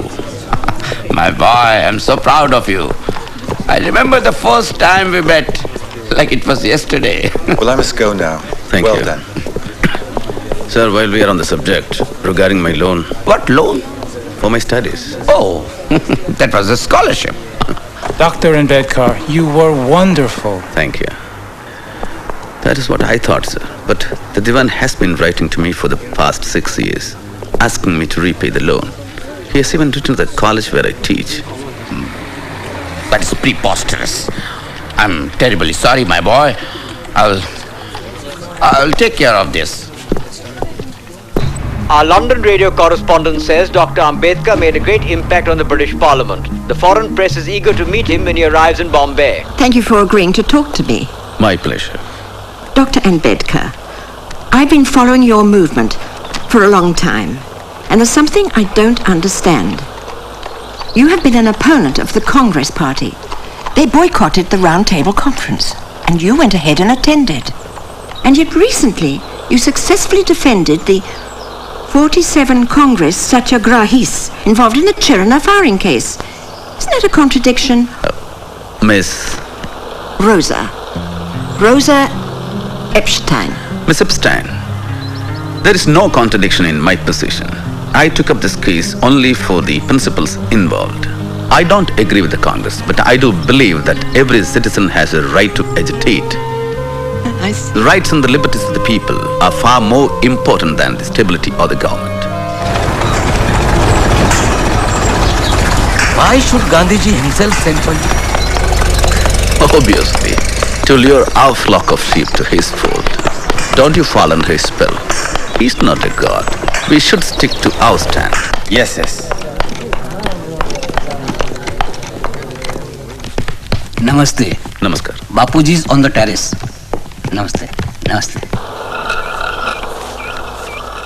And how is your progress with the charkha, Miraben? I'm trying, Bapu. Good. You are doing absolutely fine. Just concentrate. One day you will master it. Good, good. That's right. That's right. Bapuji. Dr. Ambedkar has come. Ah, yes. Dr. Ambedkar, you wish to see me? Gandhiji, you sent me a note calling me here. Oh yes, that is so. I believe you have some grievances against me and the Congress. Let me tell you, I have been troubled by the problem of the untouchables since my childhood. Before you were even born, Dr. Ambedkar. And because of my efforts, it has been made a plank on the Congress platform. And that is not all. We have spent not less than 20 lakhs on the upliftment of the untouchables. So it is really surprising that men like you should offer opposition to me and the Congress? Frankly, Congress has given only formal recognition to the problem. Hypocritical. Empty words that have no meaning. You said Congress spent 20 lakhs. I say it was all a waste. If Congress was sincere, it would have made removal of untouchability a condition to becoming the member of the Congress, not to wear qadar. You say the British government does not show a change of heart. I say that the Hindus have not shown a change of heart either. As long as they all remain adamant, we will believe neither the Hindus, nor the Congress, nor any Mahatmas. History tells us that the Mahatmas are like fleeting phantoms. They raise dust, but raise no levels.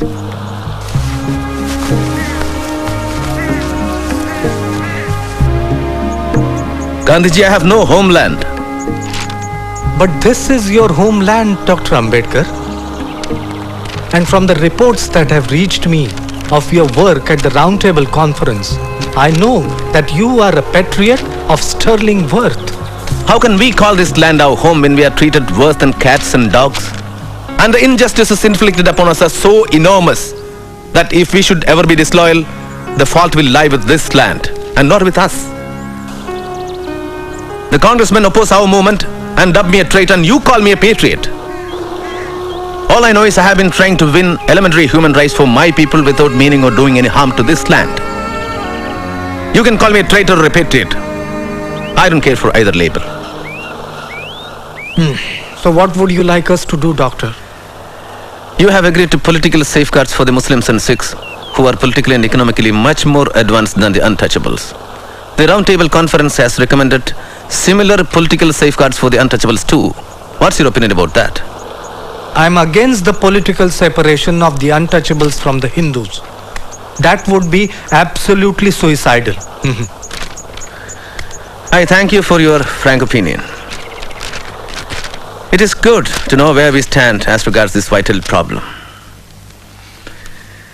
I take leave of you, Gandhiji.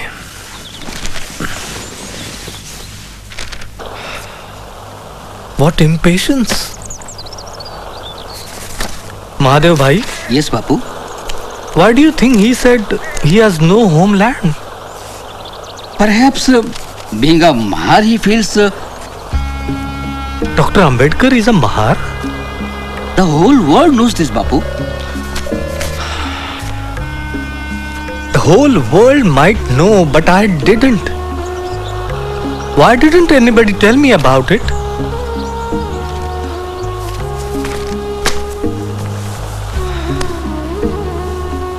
I thought he was a progressive Brahmin from Pune. Mr. Gandhi left for London today to attend the Roundtable Conference. He expressed his views to the press that the delegates were not chosen by the nation, but were chosen ones of the British government. Mr. Gandhi's participation does not substantially alter our position. Our first priority is to arm the depressed classes with political power. That is the only way. But Dr. Ambedkar, don't you think that education will change the situation of the untouchables? Have you been speaking to Mr. Gandhi? I am the most educated person amongst us. Still, I am treated as an untouchable in society. What demands are you going to make? We demand a complete partition between ourselves and Hindus. And how do you propose to do that? In the future Constitution of India, the depressed classes should be given a fundamental right declaring untouchability to be illegal and punishable by law. Mr. Gandhi said that the separate electorates will perpetuate the stigma and untouchable will remain untouchable. Let him say that. You cannot untwist a 2,000-year-old twist of human mind and turn it in the opposite direction. Oppressors never become saviors, which is why I want political power. Not well-meaning words, not good intentions, and no charity. What support do you have to get rid of it? Mr. Chairman, I know what is on the minds of the delegates. The question of representation claimed by minority communities. We are reconciled to giving the Muslims and Sikhs special treatment. There are sound historical reasons for that. But as far as the untouchables are concerned, I and Congress strongly resist any special representation to be given to them. Untouchables are a part of Hindu religion and cannot be separated from it. Thank you. Declaration of war against us. Yes. Dean, what happened? He's asked for an adjournment of the minority committee. I hear that he's planning to make a deal with the Muslims. What sort of deal? Congress will accept the Muslims' 14-point demand if the Muslims opposes. I don't understand. But why would he go to such lengths? He's supposed to be a great saint. Surely he can see the justness of your cause. Saint? He is a seasoned politician, my dear. When everything else fails, Gandhi will resort to intrigue.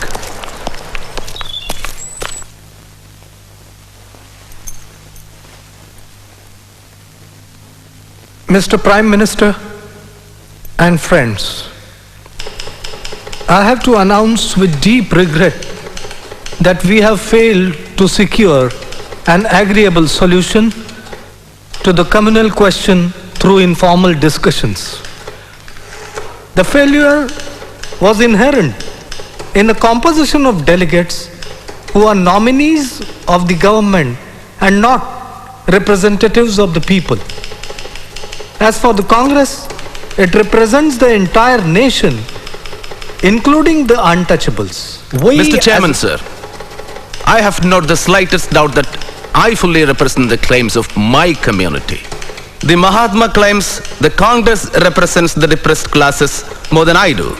I can only say that it is one of the many false claims which irresponsible people keep making.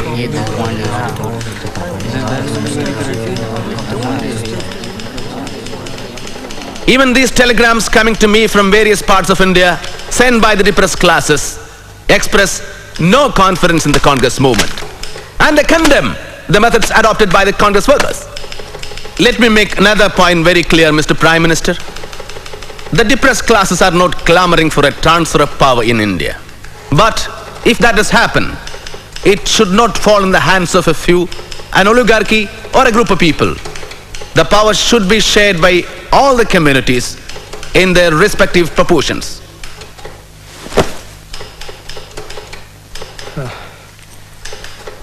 I strongly believe that untouchability is on its last leg and separate electorates will only perpetuate that stigma. I will walk from one end of India to the other to tell the untouchables that this is not the way to remove untouchability. I would rather Hinduism died than untouchability lived. I have great regard for Dr. Ambedkar. But it seems that great wrong under which the learned doctor has labored and perhaps the bitter experiences that he has undergone have warped his decision. It is not a proper claim when Dr. Ambedkar seeks to speak for the whole of the untouchables. I can say with humility that I represent the vast masses of the untouchables. Those who speak of the political rights of the untouchables do not know their India. I would resist this kind of a political separation with my life.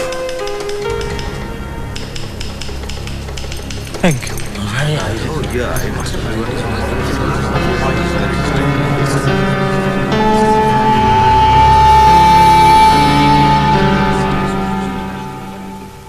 The government will not allow community differences to prevent it from producing a constitution. Therefore, do not allow community difference to be more important than it is.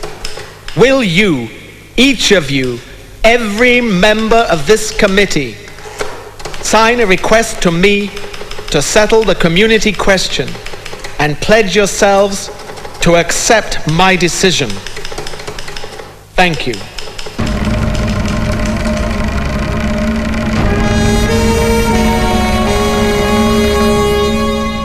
British Premier Mr. MacDonald announced the communal award granting separate seats to the depressed classes.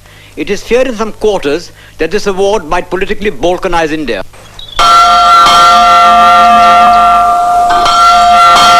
So we felt it our duty to safeguard the rights of the depressed classes to a fair proportion of representation in the legislature. I am therefore afraid that my answer to you, Mr. Gandhi, must be that the government's decision stands. And ask yourself seriously the question whether it really justifies you in taking the action you contemplate.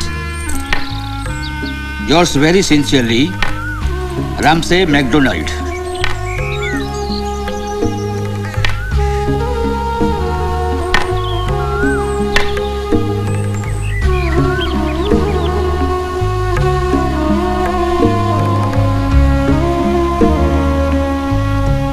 But Gandhiji didn't count on MacDonald granting separate electorates.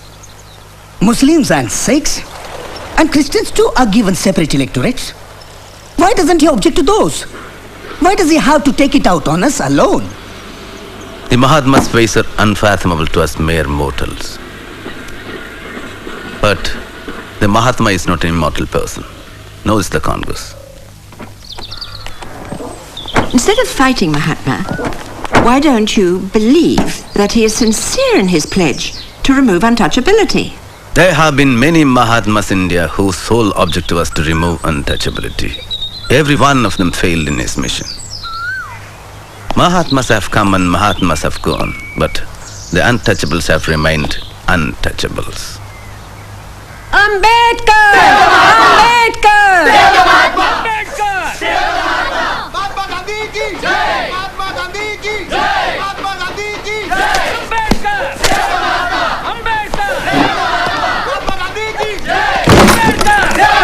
Why don't you leave me in peace? I have work to do. Mahatma ji is dying and this man wants to live in peace? Why don't you go and meet the Mahatma in Pune? What for? I have said what I wanted to. Now let me work. I have to appear before the court tomorrow for a case. Is earning money more important to you than Gandhiji's life? Madam Perrin and Mr. Tucker, you don't know what you're talking about. Your leaders don't have to worry about their daily bread. But if I don't work, I don't eat, my family starves. Please leave me alone. Dr. Ambedkar, we are receiving cables from the whole world, entreating us to save Gandhiji's life. Gandhiji's life must be saved. But why do you corner us? Why put Gandhiji's life against the interest of my people? Hang me by the nearest lamppost, but I would never betray my people in the name of saving Gandhiji's life. You would better appeal to Gandhiji to postpone his fast for about a week and then seek a solution for the problem. Gandhiji has a way of making people bend to his will. We too must show our willpower. By going on fast, he is making villains out of us. Who's that? Vahini? You shouldn't have come. He's been returning his tiffin, almost untouched. I know he was ill in England. Sit down. You will kill yourself. I have enough troubles on my hands already. Won't you eat?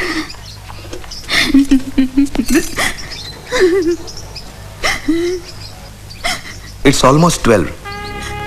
The fast will begin now.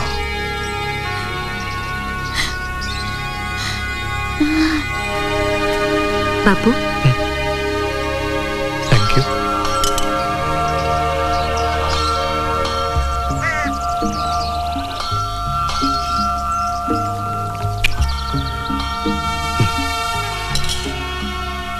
Here we are. My tussle with God commences. Rest meant to see you, Babu, before you lie down for rest.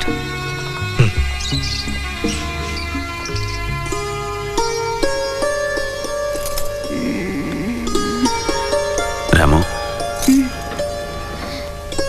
Thank God God you've come. Lie down, lie down, lie down. I'll bring you food. No. Emma, you lie down. I'll bring him food. Lie down.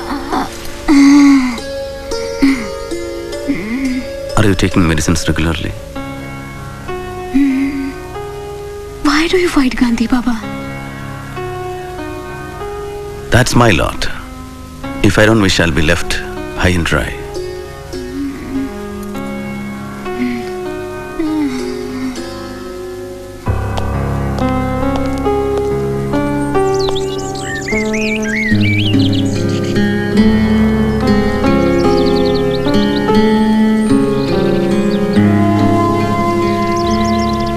Panel.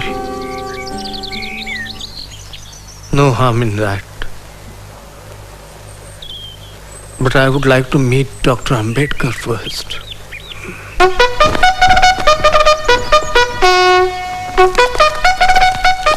Here he comes. Namaste. Dr. Ambedkar. This way, please.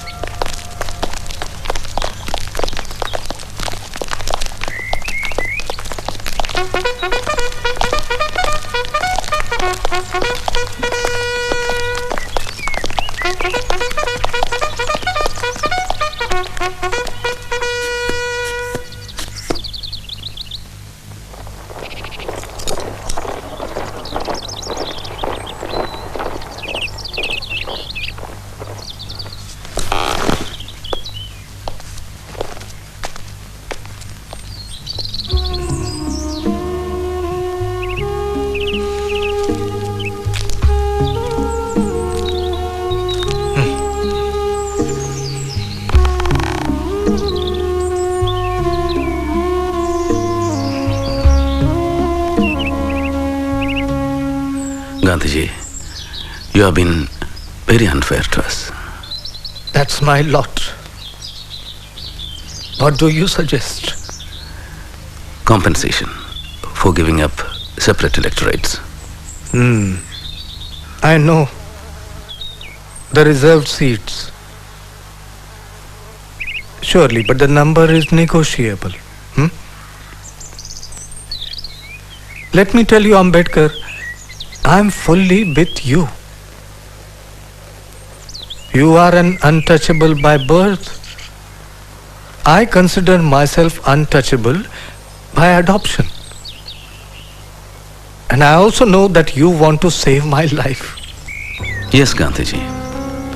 You know, I'm not adamant on a separate electorates as a matter of principle.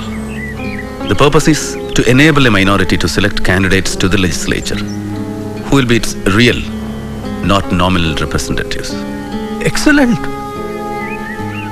But why a panel for some seats and direct elections for others? Surely that will create an artificial division for the depressed class members and divide the community. Why not have primary elections through panels for all the seats? All right. I make that concession. Panels for all seats. Good. Now make the panel of 5 instead of 2. And let me give you my word, Ambedkar. From now on, my entire life will be devoted to the total eradication of untouchability. Now, you may discuss the details with these friends. I have discussed with my colleagues. They won't agree for more than 126 seats in the provincial assembly. We are firm on 197 seats.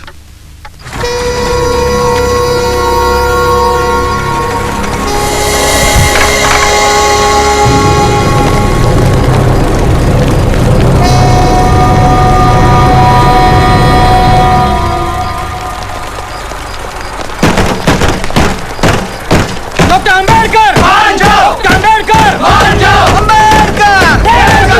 देशद्रोही! Ambedkar! देशद्रोही! Ambedkar! Ambedkar! Ambedkar!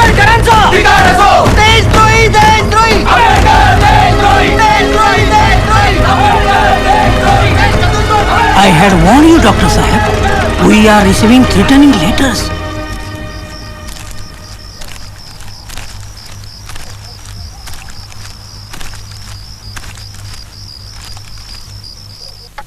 So, we are agreeing for 148 seats and 10% of the Hindu seats in the Central Assembly.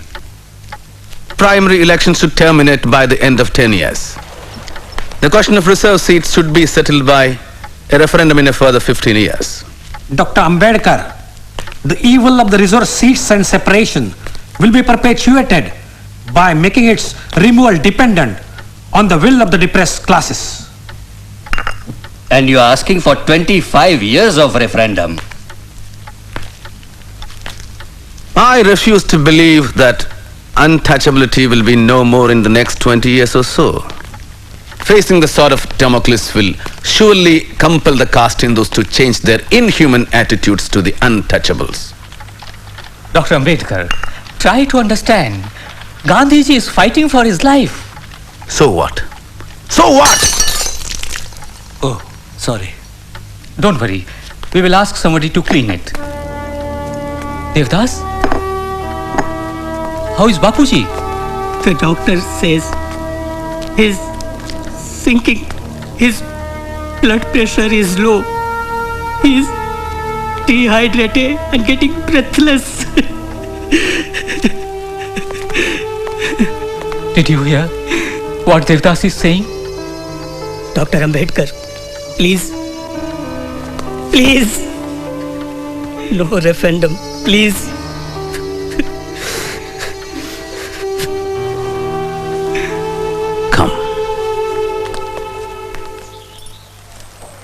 I have given many concessions, Bapuji. From 197 seats to 150, 18% in the central legislature and 4 in the panel. Surely untouchability will not vanish in 15 to 20 years just because of this.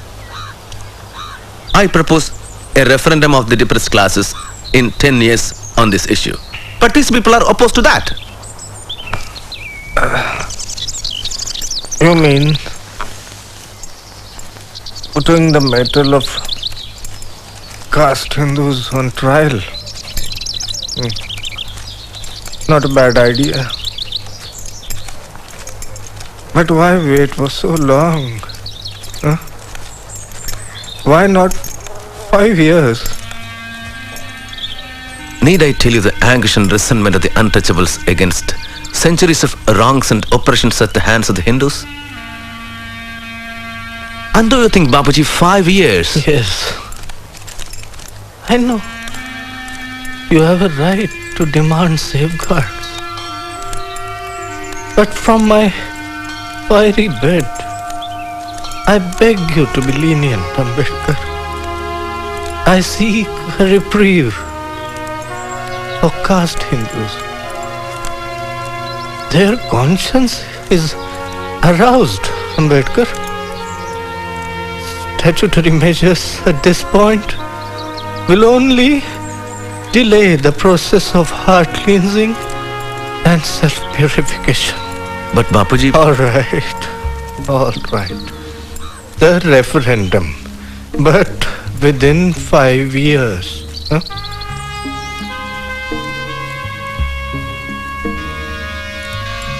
Five years or my life.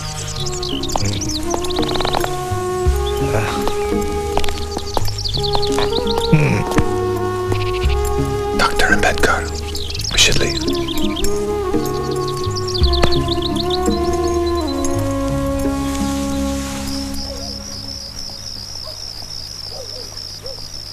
The long-standing confrontation between Mr. Gandhi and Dr. Ambedkar has finally dissolved in the form of the Pune Pact.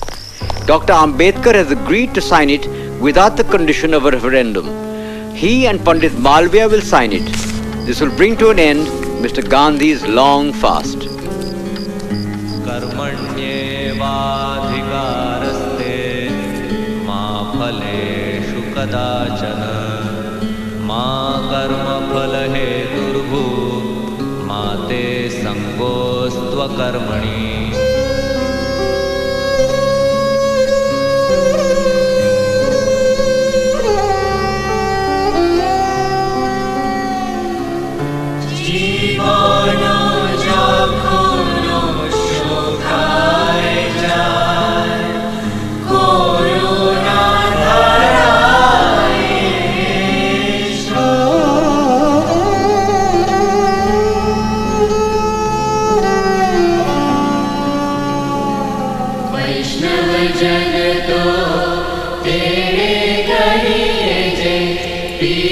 पराई जाने रे पर दुखे उपकार करे तोय मन अभिमान ना आड़े रे वैष्णव जन तो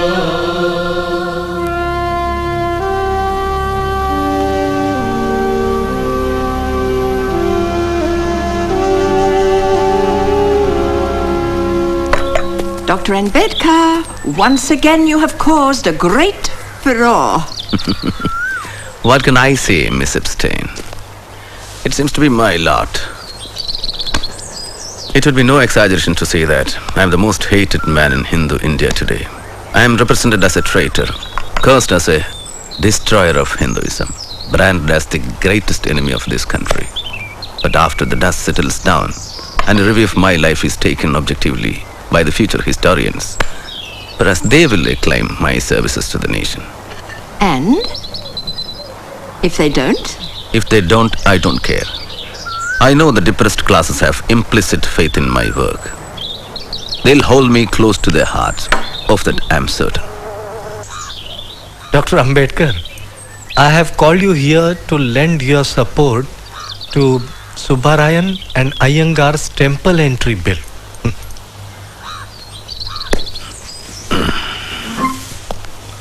If I accept the temple entry bill, but agitate to abolish Chaturvarnan caste system, which side would you take?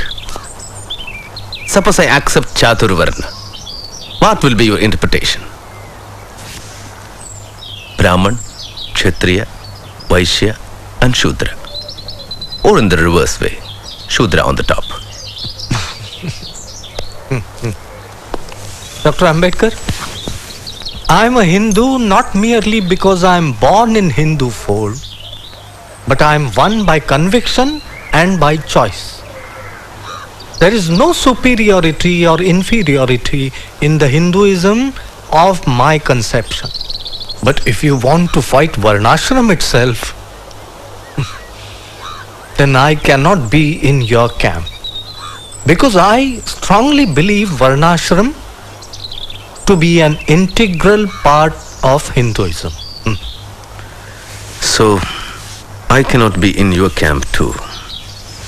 Bapu, our salvation lies in political power, not in making pilgrimages or observance of fasts.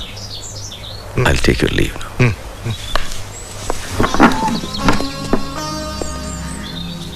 Shall I tell you something? Don't use the weapon of fast too often. Your life is so precious and the country needs you.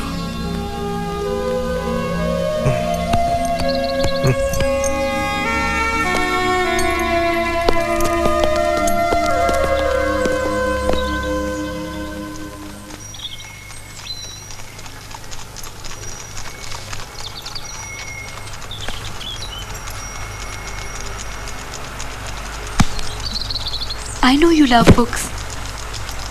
But this is madness. Sahib, you've built a house only for your books? Next week, I sail again to London for the Joint Parliamentary Committee.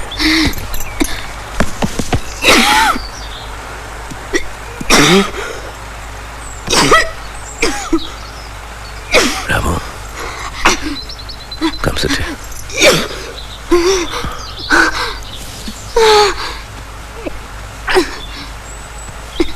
I have a wish, Sahib. Yes, Ramu. Next time I will take you to America for medical treatment. No, It is better. not America or England. Pandharpur. I want to bow before Lord Vithoba of Pandharpur. Won't you fulfill this small wish? Lord Vithoba is not happy with low-caste people like us. He does not show his face to us. Why go to a God who does not bless us? You fought for the temple entry at Nashik. Yes, but that was to assert our right, not for darshan of the God. If they call us Hindus, we must have a right to their gods too. I'll be happy with the darshan from a distance, like untouchables do. No, Rama, no. Try to understand, Rama. A God that discriminates is not God. It's just a stone. Our God lives in our hearts. Let's not demean ourselves by seeking mercy from a God that does not care for us. We shall create our own Pandapurs.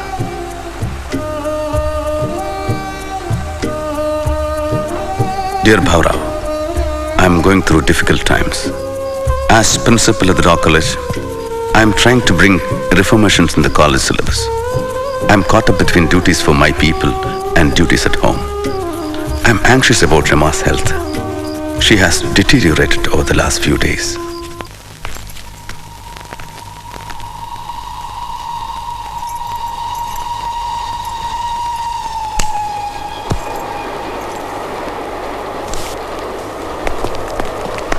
I tried my best.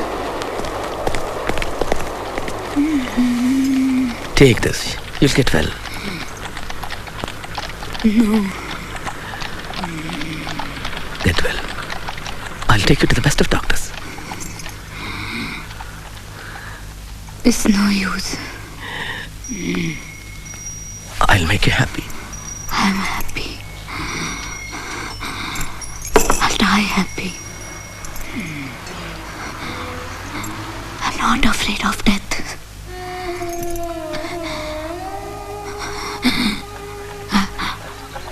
I've seen death. My mother, father.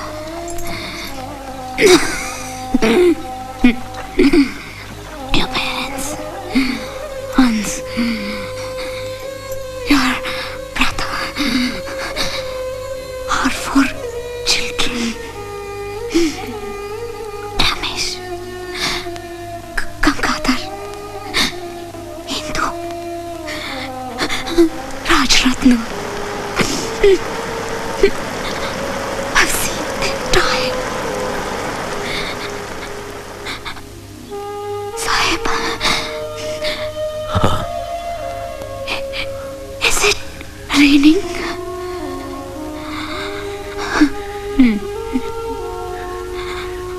Yes, it's raining.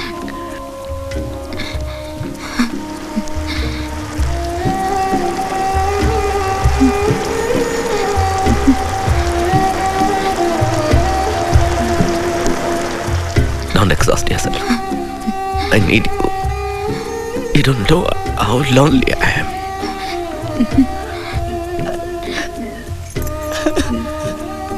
Don't despair. Keep fighting. Love you, Shwant.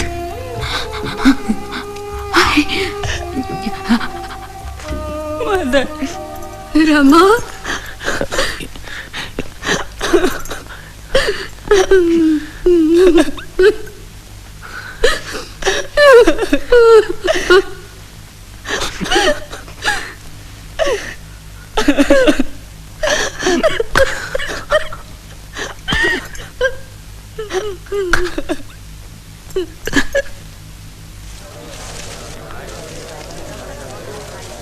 Babasaheb,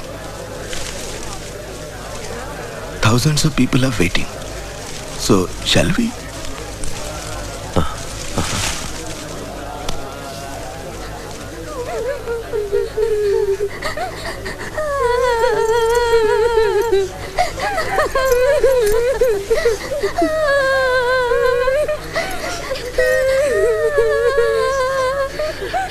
Her last wish was to wear a white sari.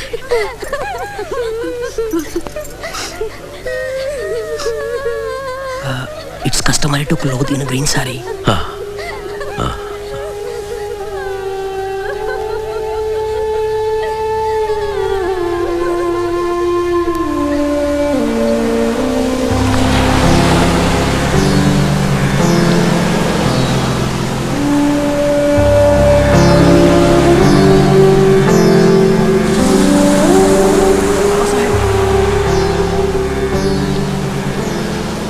Babasaheb, 400 untouchables of Kohinoor village are converting to Islam. Ask them to wait. I'm going to make an important announcement at the Yavla conference.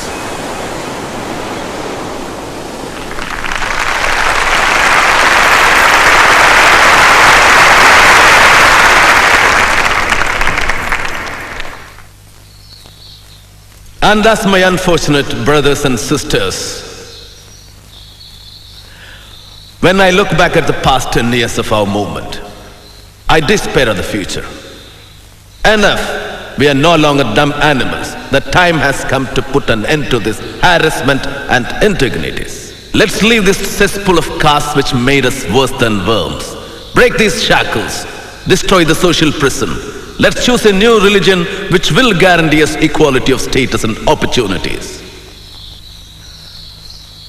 Unfortunately, I was born a Hindu untouchable. It was beyond my power to prevent that. But it is within my power to refuse to live under these humiliating conditions.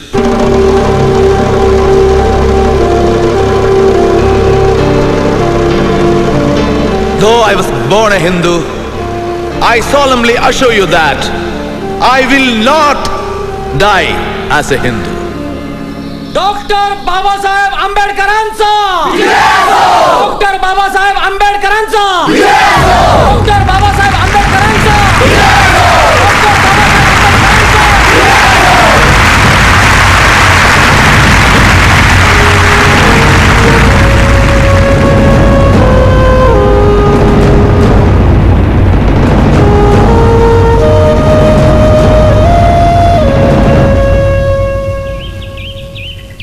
This is an unfortunate decision. But religion is not like a house or a cloak, which can be changed at will. It is a more integral part of one's own self than of one's body. Dr. Ambedkar's bitterness clouds his vision. The millions of illiterate Harijans will not listen to him. Their lives, for good or evil, are involved with caste Hindus. Every known religion would fail if judged by the standards of Dr. Ambedkar. But the press should also note that I feel whatever label the learned doctor wears in the future, he is not a man who will allow himself to be forgotten. Babasaheb, sugar? You want to kill me? Just a little. You fool. Diabetes. Eat kadu neem leaves. Or better boil them 1/4 and drink every morning. That bitter dose, I have been swallowing it for my entire life. And now you are administering it to us. Doctor, your leaving will be a great blow to Hinduism. A blow? You surprise me, Mr. Pradhan. We unclean untouchables have been the contaminators, the pollutants of you pure Aryans. Won't our leaving cleanse your religion of all impurities? Babasaheb, the exodus will not stop with you. It would be the death of Hindus in the long run. It matters little, Masrekar Maharaj. The history of Hindustan will continue. Not if the Hindus become a minority in our own land. Then let the caste Hindus take a pledge that they will get rid of the evil of untouchability in a prescribed period. Is that so easy? Look at the magnitude of the problem.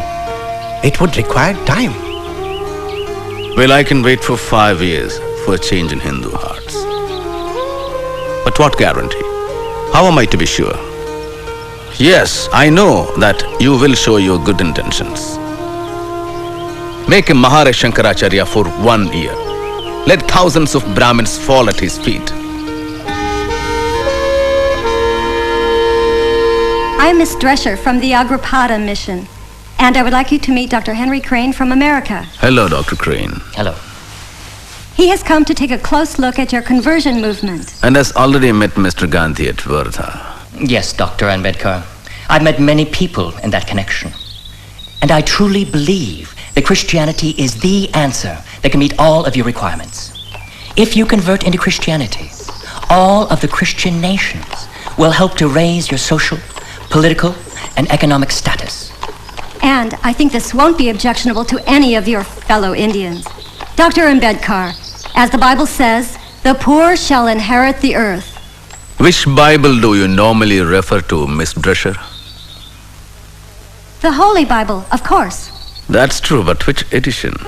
Modern version, King James's version, or which dates back to the Elizabethan era? Miss Drescher, have you ever gone through the commentaries on the Bible by Cook? It's a good analytical study on the Bible. And also refer to Life of Jesus by Renwa. And Khalil Gibran's Jesus, the Son of Man. It can give you a different perspective of Christianity. Dr. Ambedkar, we would like to invite you to the annual conference of the Methodist Church in Pune. And to the mission too. I'll try. Babasaheb, Muslim India would be honored to welcome you and all untouchables. We promise you that untouchables will have the fullest equality and rights in every sphere: political, social, economical and religious. As you know, Babasaheb, our religion believes in one God, Ekankar, and provides equal treatment to all its followers. It fulfills all the desired requirements regarding the conversion of depressed classes. Here is a telegram from Mahabodhi Society. Dr. Ambedkar, you and your community is cordially welcome to embrace Buddhism, which is professed in greater part of Asia. We guarantee equal status to all converts. There is no caste distinction amongst us. We are willing to send workers. Please let us know. It seems that Congress and Sardar are bent upon destroying you in these elections. Haven't you read Sardar Patel's statement? Yes. No concessions under the communal awards if we convert. Look, doctor, I have not come here as your friend. I have come here as an authorized representative of the Hindu Mahasabha. We know your views and your patriotism. We know that you will never convert to Islam or Christianity. Do not take me for granted. I don't need a certificate of patriotism. And I know the culture and history of this country better than many of you. Yes, it is my contention that the conversion to either of these faiths would fundamentally alter the political and cultural equation here. But how does it concern us if we have no stake? Doctor, we shall fight tooth and nail to protect your concessions. Even if you convert to Sikhism, the Hindu Mahasabha will give you a written commitment. How diabolical, you old Brahmin bandicoot.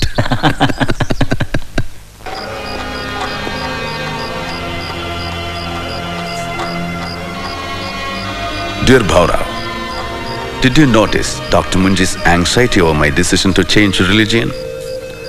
Some people asked me what advantage would you gain by changing it. My answer to them is, just as Swaraj is necessary for India, so is change of religion necessary for the untouchables. The underlying motive in both is the desire for freedom. The Congress Committee has reiterated Mahatma Gandhi's principle of non-violence while giving Britain support in the war efforts, but only on the condition of an assurance of complete freedom for India.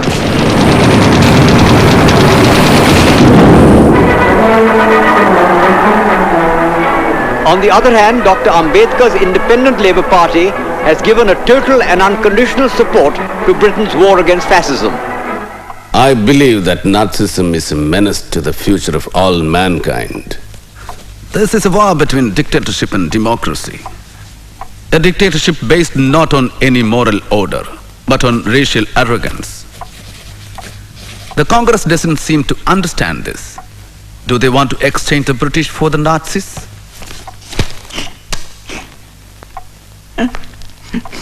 Are you all right, Miss Epstein? As you probably know, I am Jewish, originally from Germany. My family is still there.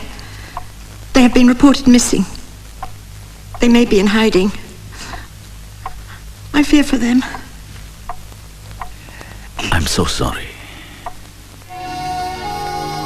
Dr. Ambedkar today expressed his views that there was nothing wrong in sharing power with the British government. He added that without their support, he he would never have been able to solve the labor problems or establish the People's Education Society. Dear Miss Disher, I have some sad news. Fanny is no more. I could not write the criticism on the Bible as promised, but I have dedicated her an equally important book, What Congress and Gandhi Have Done to the Untouchables. And I am glad that she accepted it before she died. No, Babasaheb. In Rag Bhoop, you are not supposed to play the Madhyam. It is Sa Dha Pa Ga Re Sa Re Ga. Now let's try it together. Yes?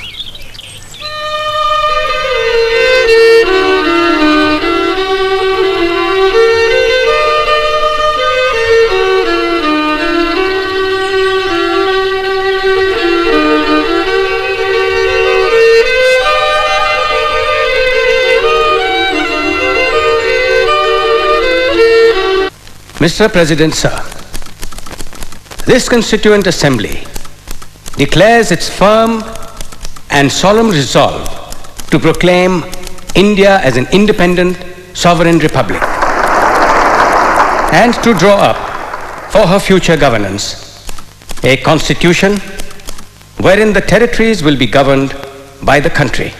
In substance, my amendment proposes we postpone passing this resolution to a later stage to enable the Muslim League and the Indian states to participate, if they choose so, in the deliberations of the Assembly. Now, I call upon Dr. Ambedkar to take the floor.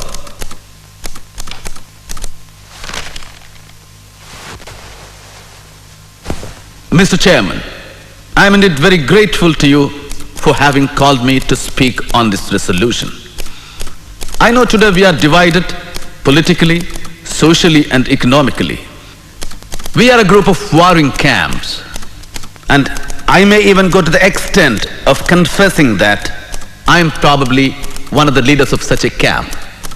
But sir, with all this, I am quite convinced that nothing in the world will prevent this country from becoming one. I have no hesitation in saying that, notwithstanding the agitation of the Muslim League for the partition of India, someday enough light will dawn upon them, and they too will begin to think that a united India is better even for them.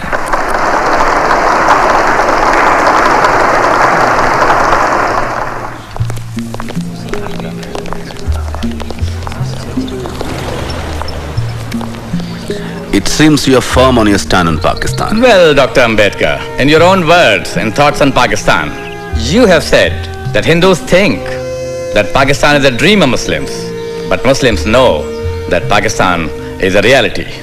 No, Mr. Jinnah. I'm against your two-nation theory. We should fight for the rights of the minorities staying on in this country. Well, that stage seems to have gone. Now Pakistan is going to be a reality.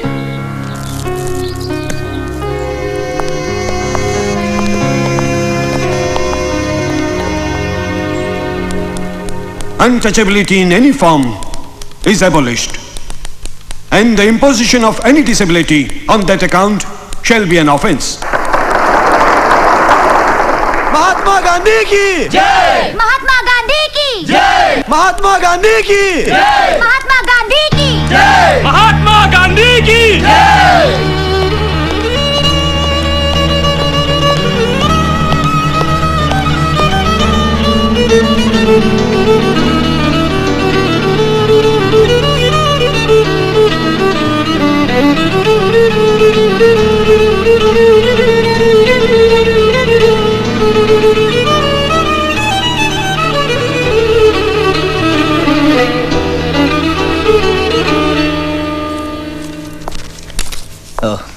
Too many complications, Babasaheb.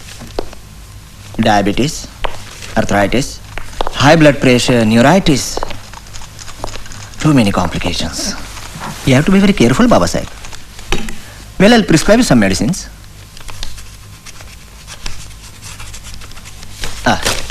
Meet my colleague, Dr. Sharda Kabir. She'll explain you about the diet and other things. Doctor, excuse me. I have to see some patients. I'll be back again.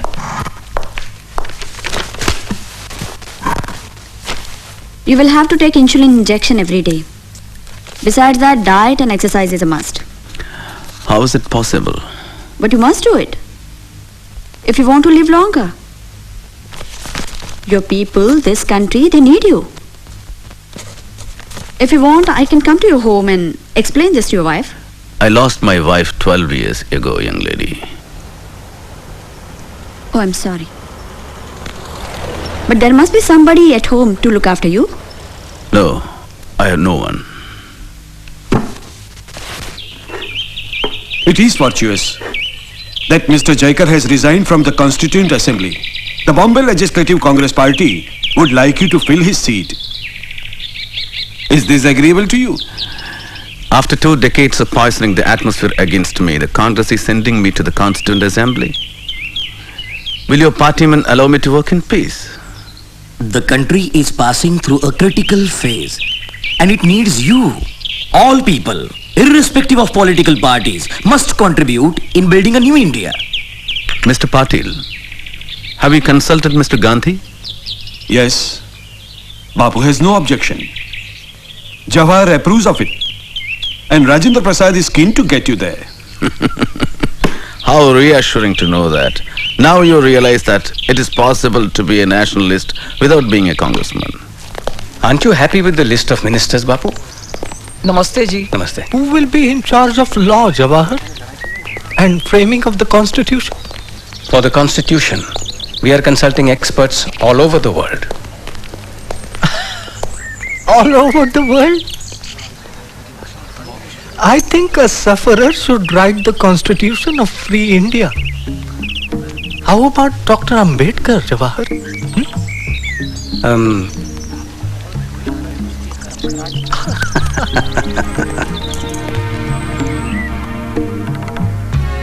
Yes. History has put this responsibility on us. I suppose I shall have to carry this blood on my conscience when I die. Well, to business then.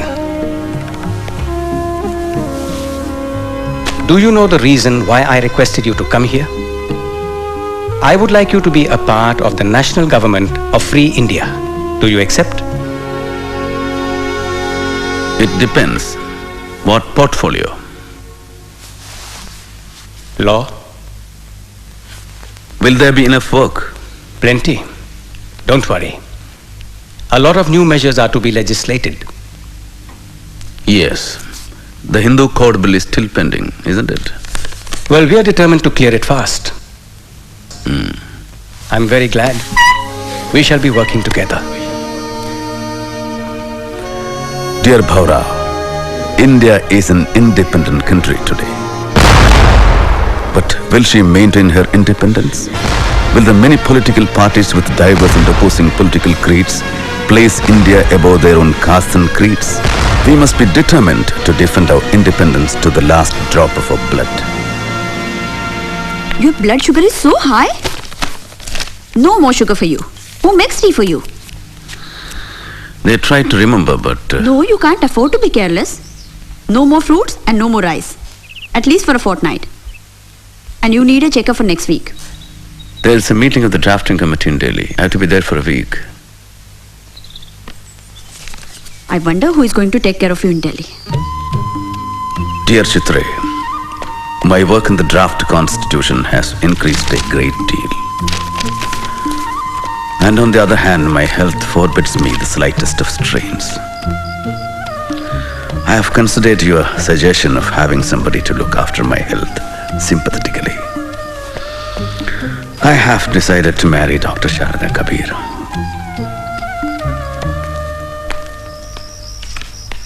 Babasaheb. Bapuji was shot dead while he was going for the prayers.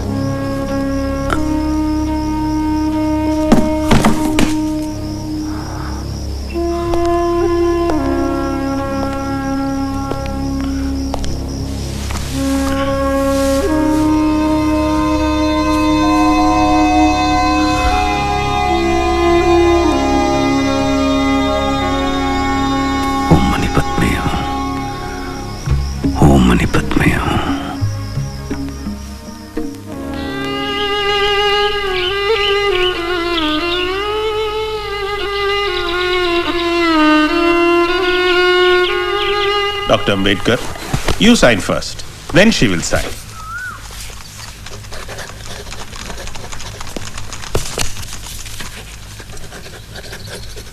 Now I proclaim you as man and wife.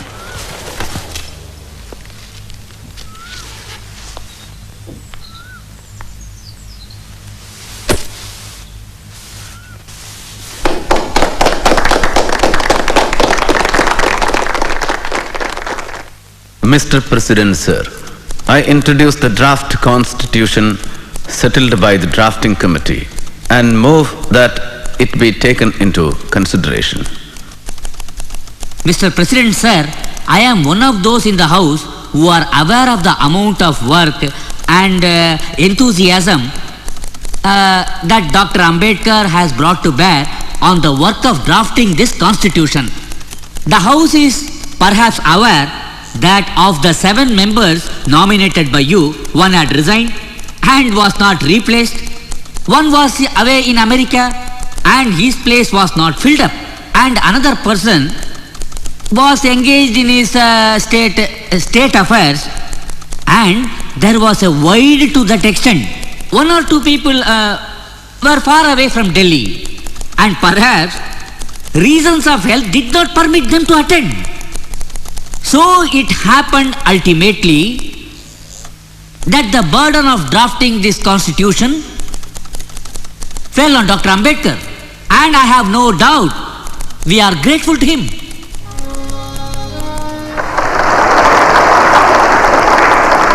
The credit that is given to me does not belong to me.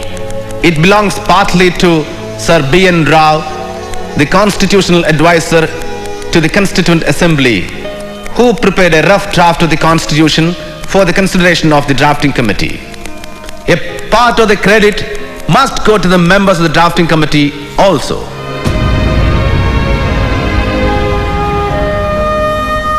I shall not enter into the merits of the constitution because I feel, however good a constitution may be, it is sure to turn out bad because those who are called to work it happen to be a bad lot. However bad a constitution may be, it may turn out to be good if those who are called to work upon it happen to be a good lot. It is therefore futile to pass any judgment upon the constitution without reference to the part which the people and their parties are likely to play. Thank you.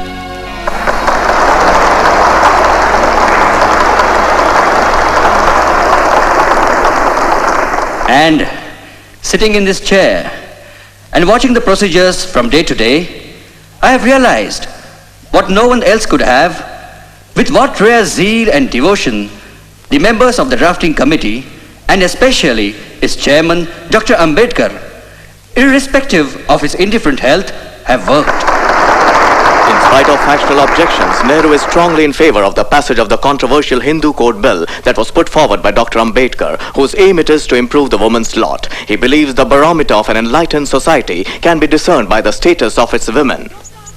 Murdabad! Murdabad! Hatado!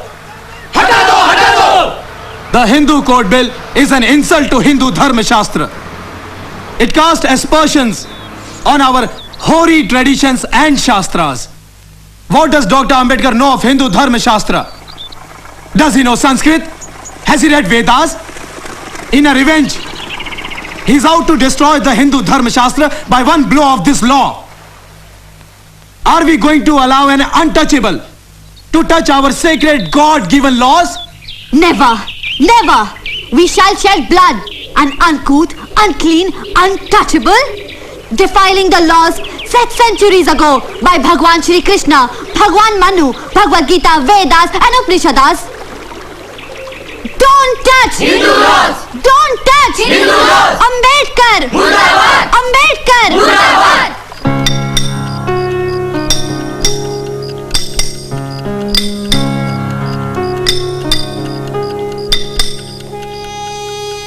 Dear Bhaurao, there is so much opposition to the Hindu Code Bill from all quarters.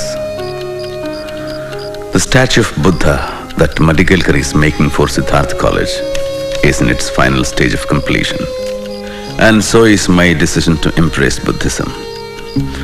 I was always impressed by Buddhism since my childhood, as I had read Life of Buddha, a book written by Dada Kiluskar, a well-known writer, also my father's friend, which he gave me as a gift.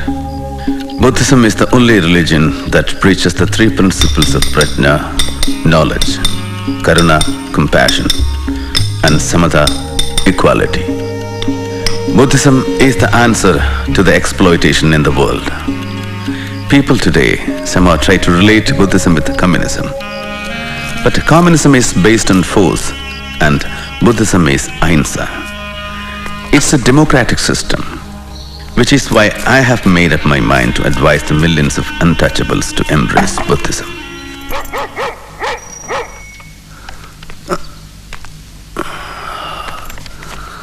Babasaheb, from the Prime Minister's office.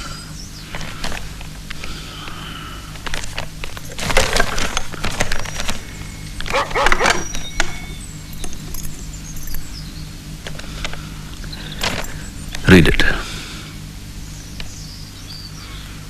You know that we have a good deal of opposition to the Hindu Code Bill both inside and outside the House. With the best will in the world, it cannot be passed in this session. I can quite understand your disappointment. Even the marriage and divorce parts of the bill had ultimately to be postponed. Atrocious. Ratu, come and take dictation. For a long time, I have been thinking of resigning my seat from the cabinet. The only thing that held me was the hope that it would be possible to give effect to the Hindu Code Bill. But with its demise, even the marriage and divorce part of it is killed. I see no purpose in me continuing as a member.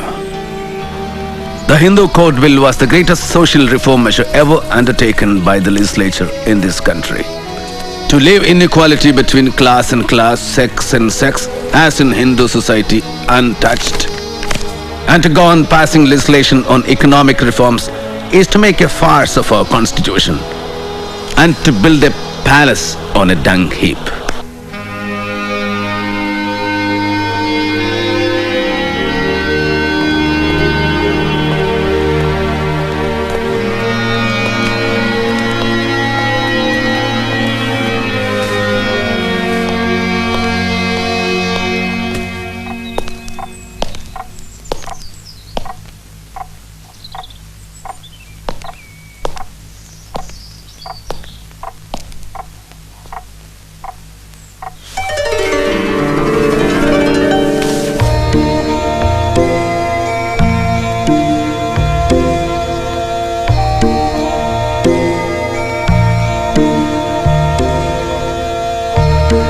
Dear Vaman Rao Godbole, I am confident that one day, to protect humanity, not only India, but the whole world will accept Buddhism. So the day of Diksha will be 14th of October 1956 at Nagpur. Yes, I had promised Gandhiji that when the time comes, I would choose the least harmful way for the country. And this is the greatest benefit I am conferring on the country by embracing Buddhism. For Buddhism is part and parcel of Indian culture. But won't you lose reservations and benefits meant for untouchables? Are Brahmins prepared to become untouchables in return for these reservations? Why are you quitting Hinduism? Why don't you ask your fathers and forefathers that question? Our efforts are to gain basic human rights and regain our self-respect. But why Buddhism? Because Buddha's religion is based on morality and ethics and has no caste. Because the social gospel of Hinduism is inequality, whereas Buddhism is all for equality. Because Buddha's teachings are modern, rational, and ever contemporary, there is no dogma. He makes you think and live by reason. Except Buddha, All founders of religions claimed for themselves the role of savior. Buddha was satisfied with being simply a guide.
Babasaheb Ambedkar करे पुकार बाबासाहेब आंबेडकर करे पुकार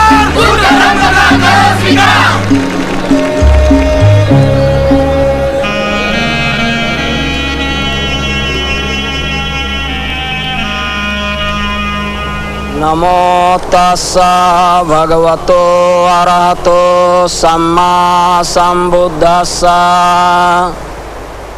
नमो तस्सा भगवतो अरहतो सम्मा संबुद्धस्सा नमो तस्सा भगवतो अरहतो सम्मा संबुद्धस्सा बुद्धं शरणं गच्छामि धम्मं शरणं गच्छामि संघं शरणं गच्छामि पानातिपाता वैरमणि सिक्खापदं समादयामि आदिन्नादाना वैरमणि सिक्खापदं समादयामि कामेषु मिच्छाचारा वैरमणि सिक्खापदं समादयामि मूसावादा वैरमणि सिक्खापदं समादयामि सुरामेरया मज्जपमादठाना वैरमणि सिक्खापदं समादयामि साधु साधु साधु. My beloved brothers and sisters, I have renounced the Hindu religion and I am embracing the great Buddha and his Dhamma based on equality of man, knowledge, right path and compassion. Hear me, my brothers and sisters. I am no longer a Hindu, no longer an untouchable. I am a liberated human being, a free man, no longer a slave of a pernicious social system. And so, my brothers and sisters, I hereby take a pledge to dedicate my remaining life to spread the Dhamma, the light of Buddha, throughout the world. And now, my dear brothers and sisters, those of you who want to follow me unto the light shown by the great Buddha should rise and repeat the Saranatraya and the pledges after me.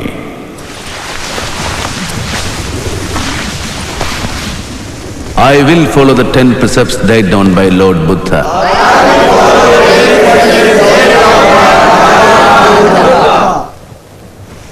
I will treat all animals with compassion.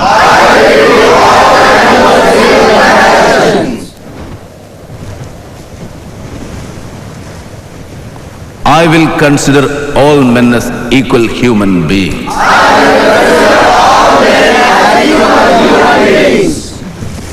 I will accept the Dhamma of Gautam Buddha and give up my old religion, which is detrimental to the progress of humanity and which treats humans with contempt.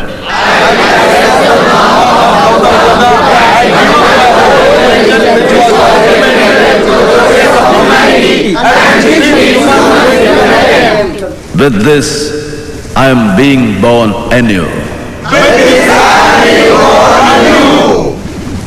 I shall no more pray to Hindu gods, nor shall I follow the Hindu rituals.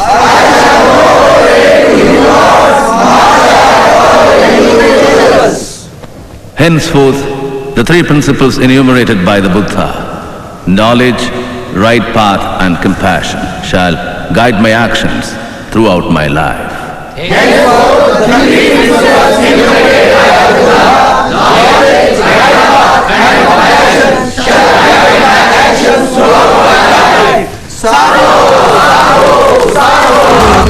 शरणं गच्छामि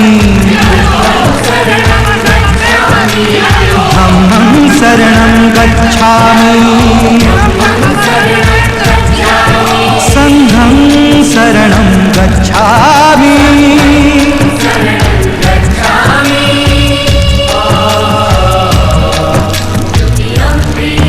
बुद्धं शरणं गच्छामि धम्मं शरणं गच्छामि संघं शरणं गच्छामि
अदन्नदाना वेरमणि सिक्खपदं समादियामि कामेषु मिच्छाचारा वेरमणि सिक्खपदं समादियामि